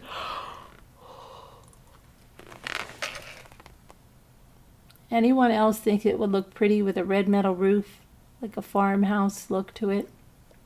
Mm-hmm. They could, yeah. My bathroom is between the kitchen and the dining room built. Oh my goodness, you guys. You guys. It's on the water, guys. On the water with your own boat, dock, and beach.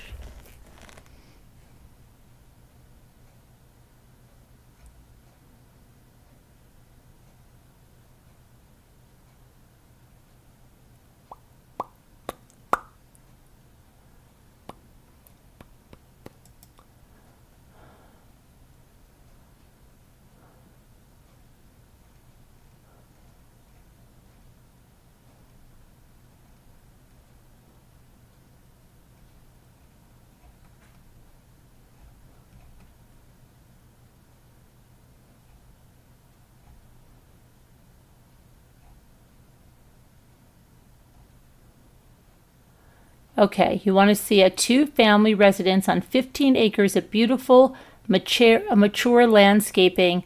This is in Clinton Corners, New York.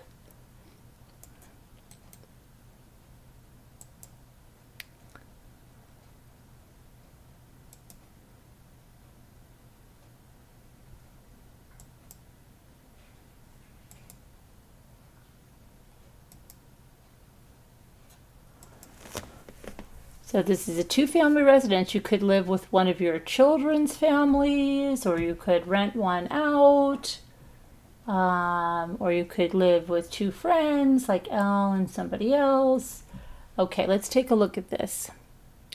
In 1912, Senator J. Griswold Webb built this majestic 6-bedroom, 6-bathroom colonial with 5 fireplaces that now sits on 15 glorious acres. It could be transformed into a bed and breakfast. This stunning true center hall colonial has front and rear doors with a beautiful archway. The formal dining room has a glass built-in cabinets, a fireplace, hidden floor-to-ceiling safe.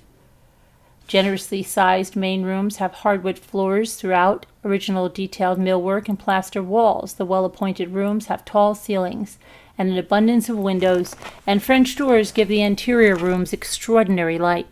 The living room has original glass built-in bookcases and a fireplace. The study has oak built-in bookcases, and the full bathroom has splendid marble and tile.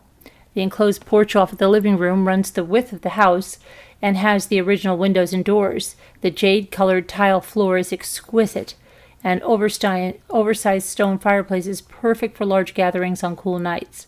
The kitchen is sizable, quite sizable, for a house of this size. This is a marvelous house for entertaining family and friends. The primary bedroom is on the 2nd floor with an ensuite full bathroom. Fireplace, walk-in closet, and dressing room. There are 2 additional full bathrooms that service the other 4 bedrooms. One other bedroom has a private entry, dressing area, and fireplace. There are 2 additional rooms that at one point were the servants' quarters and could be used for storage or large closets. The unfinished lower level has tremendous potential. It has several rooms, a wine cellar, cedar closet, and another floor-to-ceiling safe. The old billiard room with its stone fireplace could be restored to its former glory. This house is a 2-family residence. There is a 2-story guest wing with a fireplace, a separate entrance, kitchen, 3 bedrooms, 3 bathrooms, ideal for guests or in-laws, or use it as a rental property. Additionally, there is a 15-square-foot barn and a 3-car detached garage. Very few houses remain in the county like the Beck House, with unspoiled original details from an era gone by. The land boasts mature landscaping, ancient lilac and magnolia trees, in addition to other specimen trees. Originally a farm, it was leased by Jack Dempsey's trainer as a training camp for the prize fighter prior to the building of the great house. The property is in the Millbrook School District, which is a very good school district. Okay.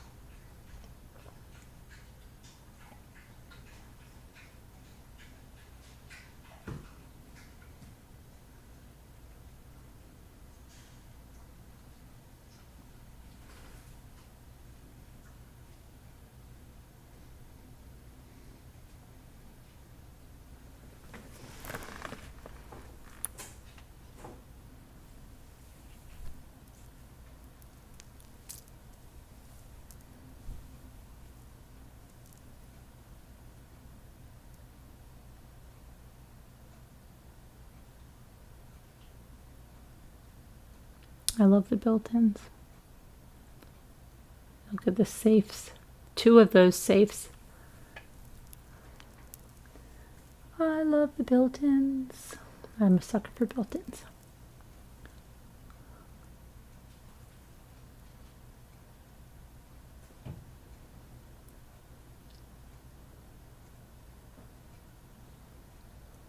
Oh, that looks so 1960s, doesn't it? 60s, 70s.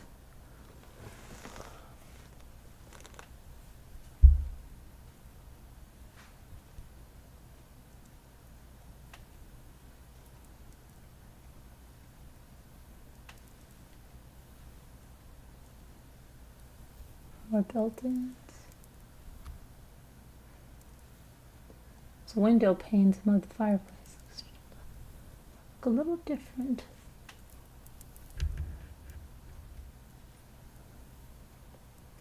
Another built-in.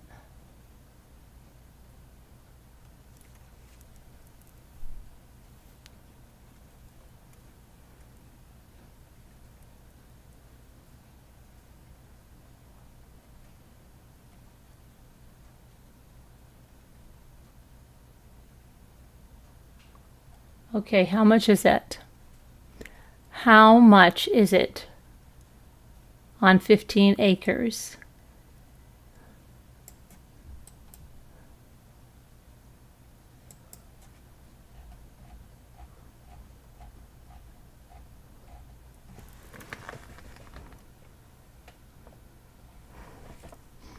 How much is it? Da, da, da, da, da.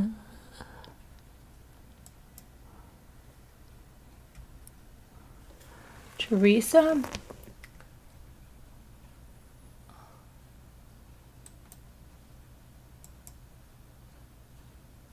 $1,000,000, Kelly B says. Teresa says 800. Al says 1.5. Senrisa says 750. 900, Sharon.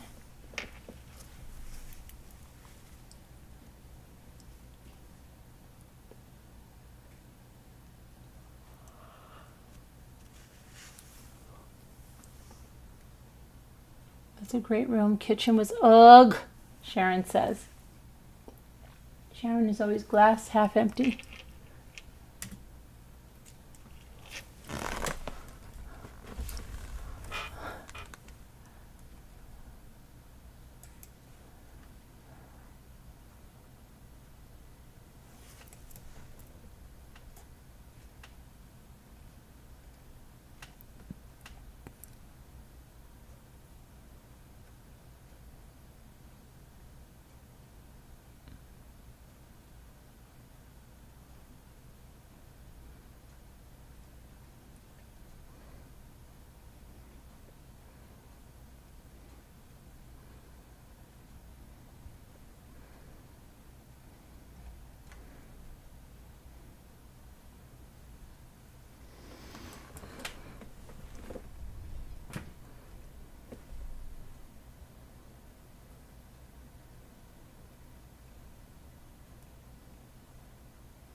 Okay, we're going to go see the McIntyre Estate in Michigan.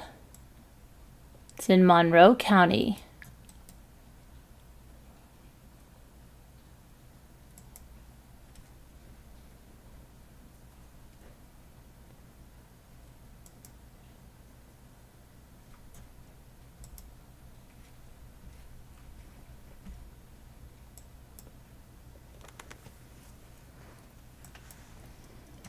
Okay, let me get this.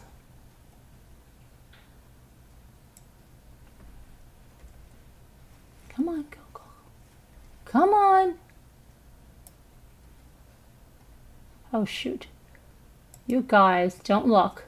Close your eyes. Keep your eyes closed. If you want to play the game, keep your eyes closed. Keep your eyes closed. Keep your eyes closed. Do not open your eyes.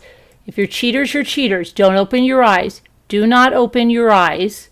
Close your eyes until I tell you. Hold on. Close your eyes. Keep your eyes closed. Close them. Close them. Don't open them. Nope. Not yet.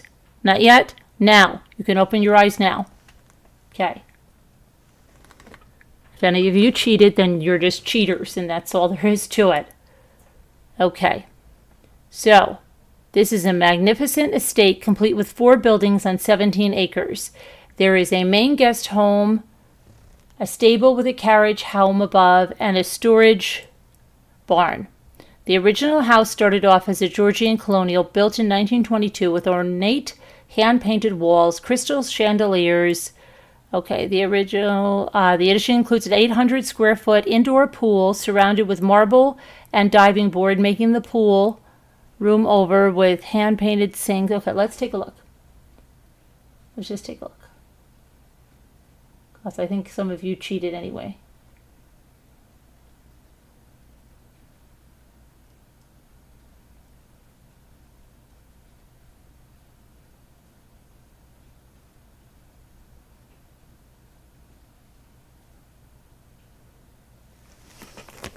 Look at that. That's marble floors there, guys. Marble floors. These are like commercial grade carpets here.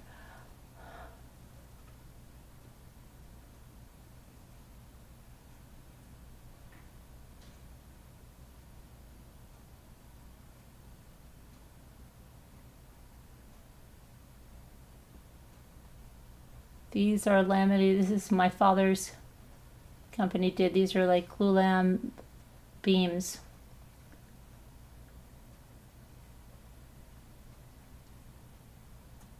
That is stuff he did. Look at that on the pool, and that looks like a whirlpool over there. Look at the lions.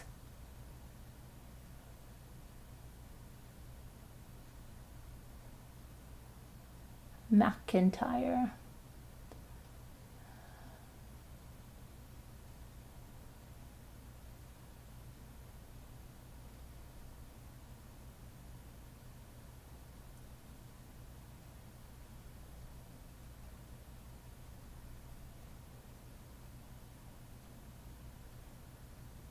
The basement. Look at those sinks.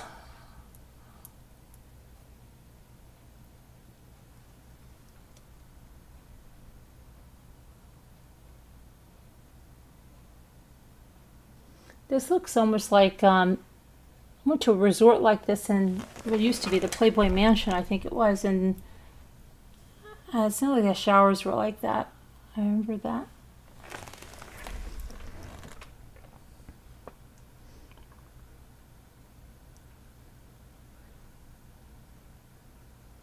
Seems like a resort, right? It looks like that. That looks like the coat check.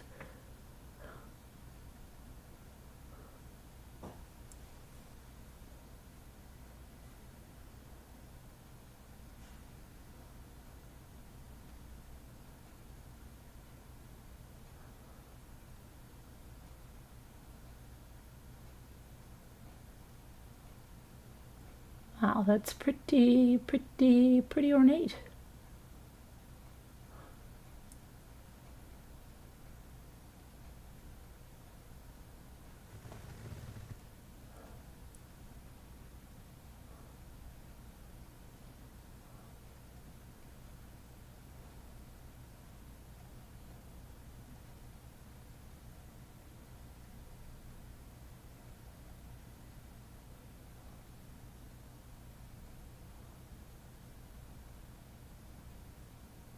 Look at all the statues.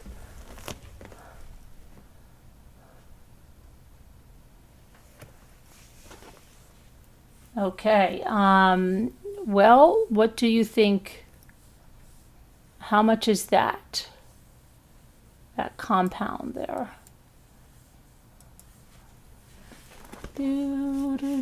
Now, if you cheated, and you didn't keep your eyes closed when I said to keep your eyes closed, then you're just a cheater. Just a cheater. Once a cheater, always a cheater. You'll be cheaters.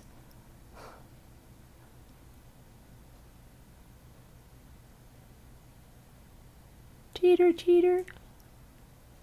Cheater, cheater.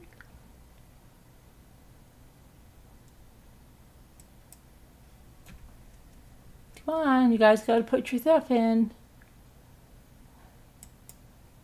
Al says 3 million. Kevin says 4.5. Where is it? Michigan. It's in Michigan. Marianne says 750. High 61. Welcome. 2 million. Okay, and Monroe County, Michigan. It's the McIntyre estate. Remember that estate we found in that lady, and then we found her obituary and everything? We went looking for it. Remember?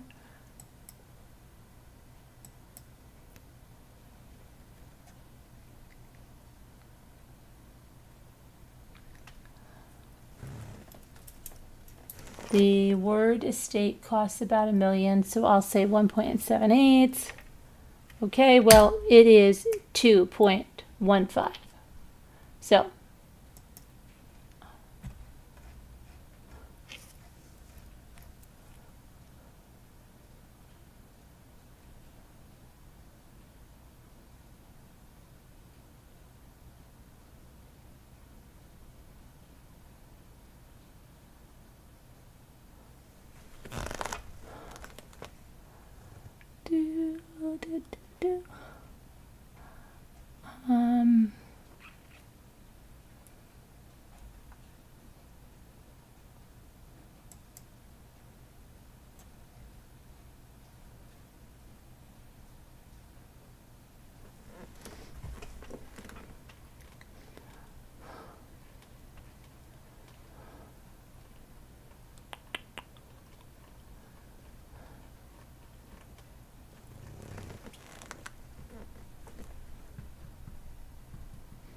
okay, we're going to end tonight with a house in Maryland. It's in Skysville, Maryland. It's on 6.71 acres. Shoot, hold on a second. Okay. Come on, come on. I'm not going to make me do this again, are you?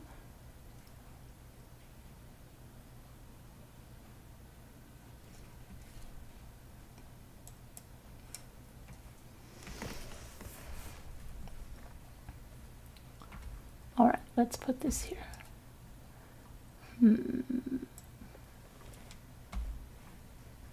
Go, go, go, go.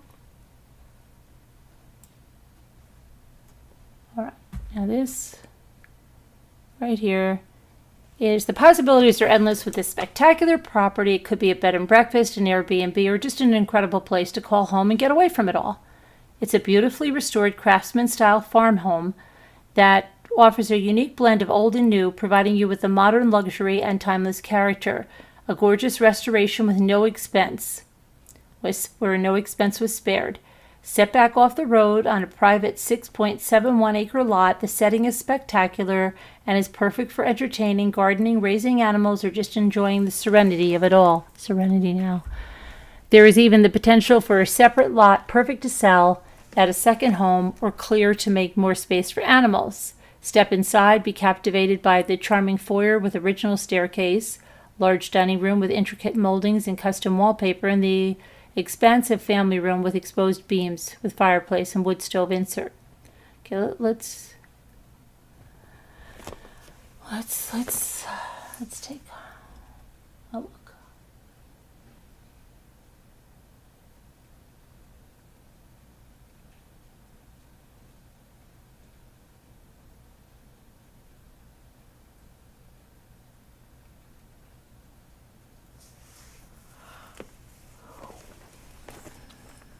Very nice. It's very tastefully done.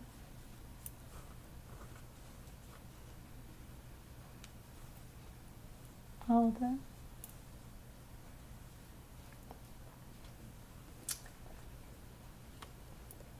Very cozy, inviting.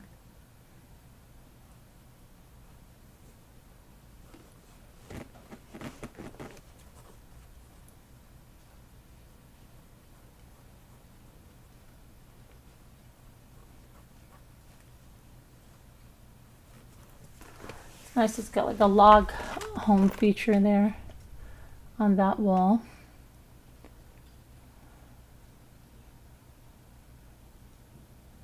It has a copper farmhouse sink.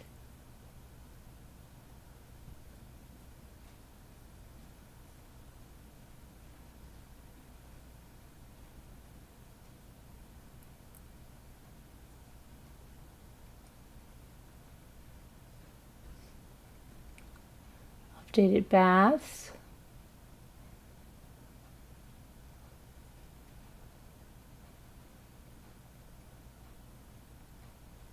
It's quite nice.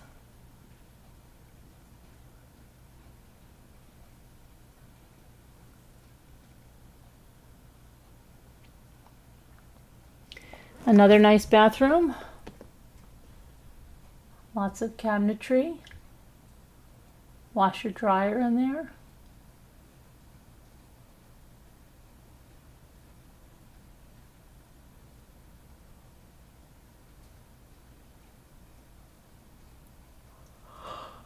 Backstairs up to the attic where they have it finished with another room.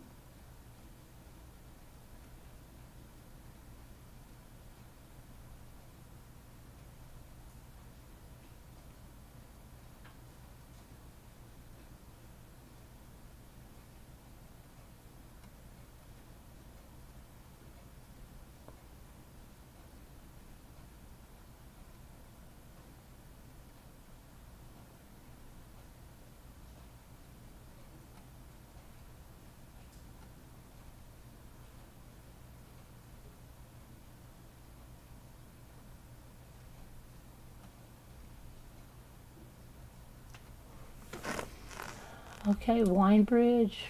Okay, how much do you think it is? It's in Maryland, 6.71 acres.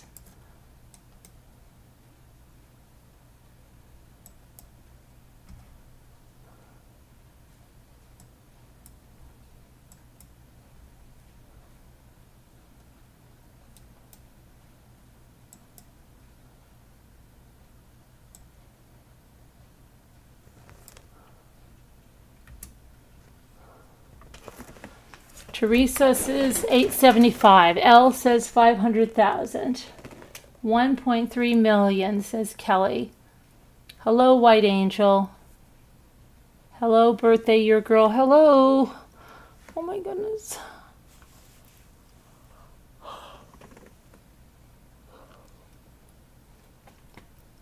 Your guesses are all over the place. All over the place. For crying out loud. Okay, and now you know what time it is. What time is it, folks? Clarabelle, what time is it? It's time. It's time. I was working on this. Let's see if we can get this.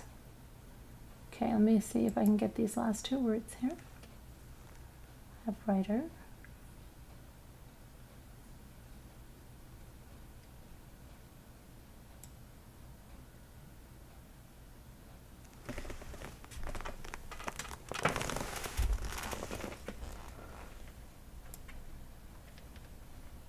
Okay, got that.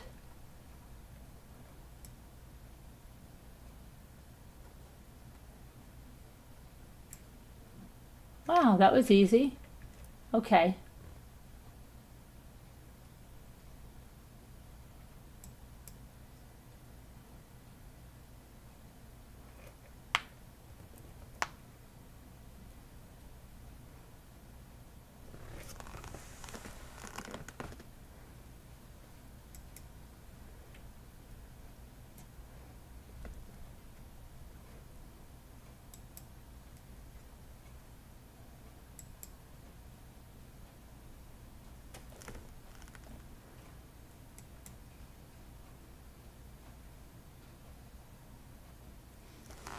20 coins. Okay. See you later. Okay. I'll do it because I'm almost ready to hit 3,700, so I'll let it just... I'll go watch this.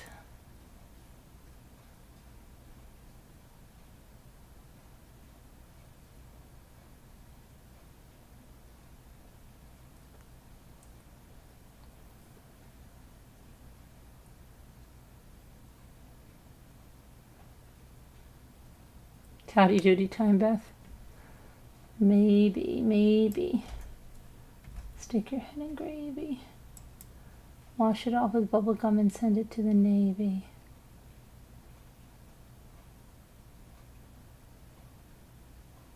I don't know. I didn't even see the 50. Come on. So, loose.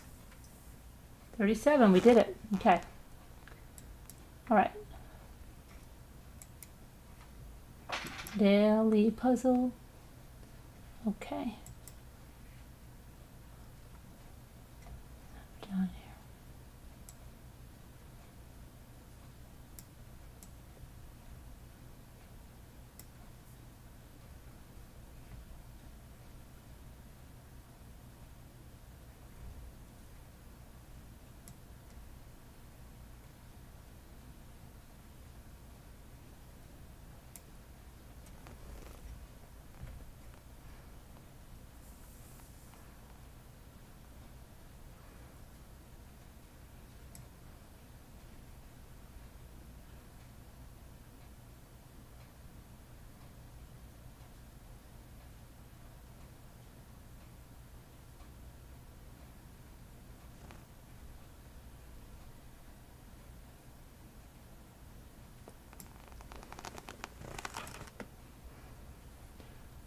I'm trying to get this word on the end there.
Oh, excuse me.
I'm getting tired. I gotta put my aligners in.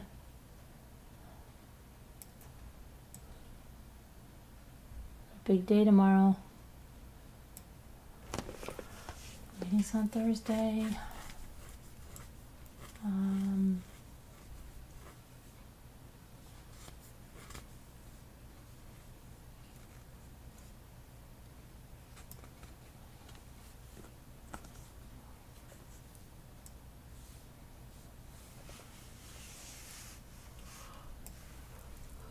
Oh, goodness. Okay.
G, G, G, G, G, G, G, G, G, G, G, G.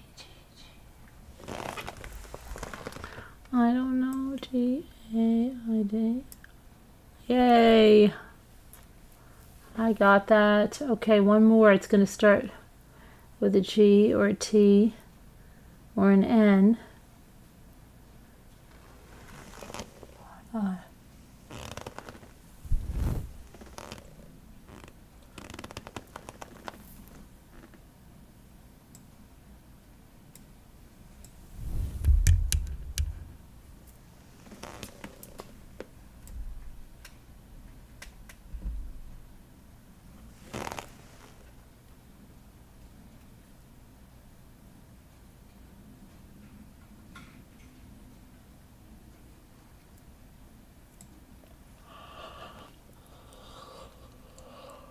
Oh my gosh.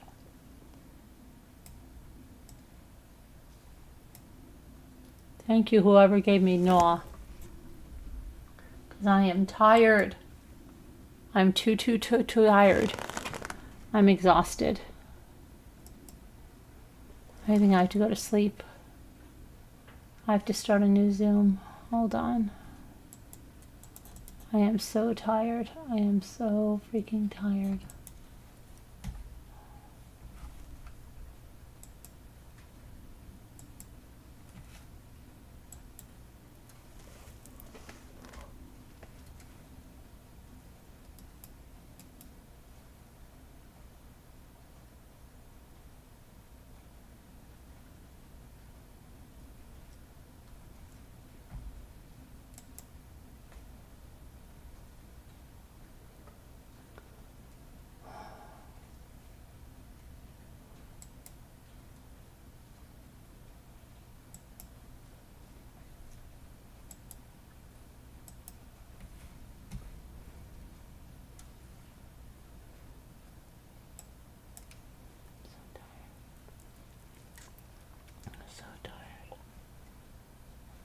exhausted.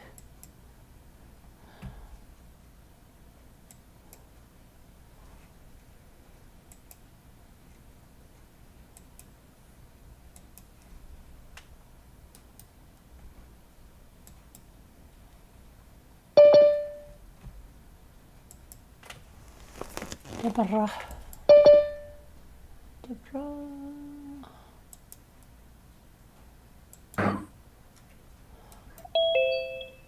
Hi, Elle. Hi, Deborah. Hi. Hi. Hi. Hi. Exhausted. Okay, so thank you guys for coming. Good night. Have a good night. We'll see you tomorrow. And prayers for all that need them, and be good. Good night, guys.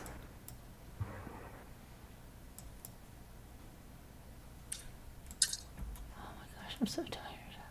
All right. So I guess you're not watching the movie.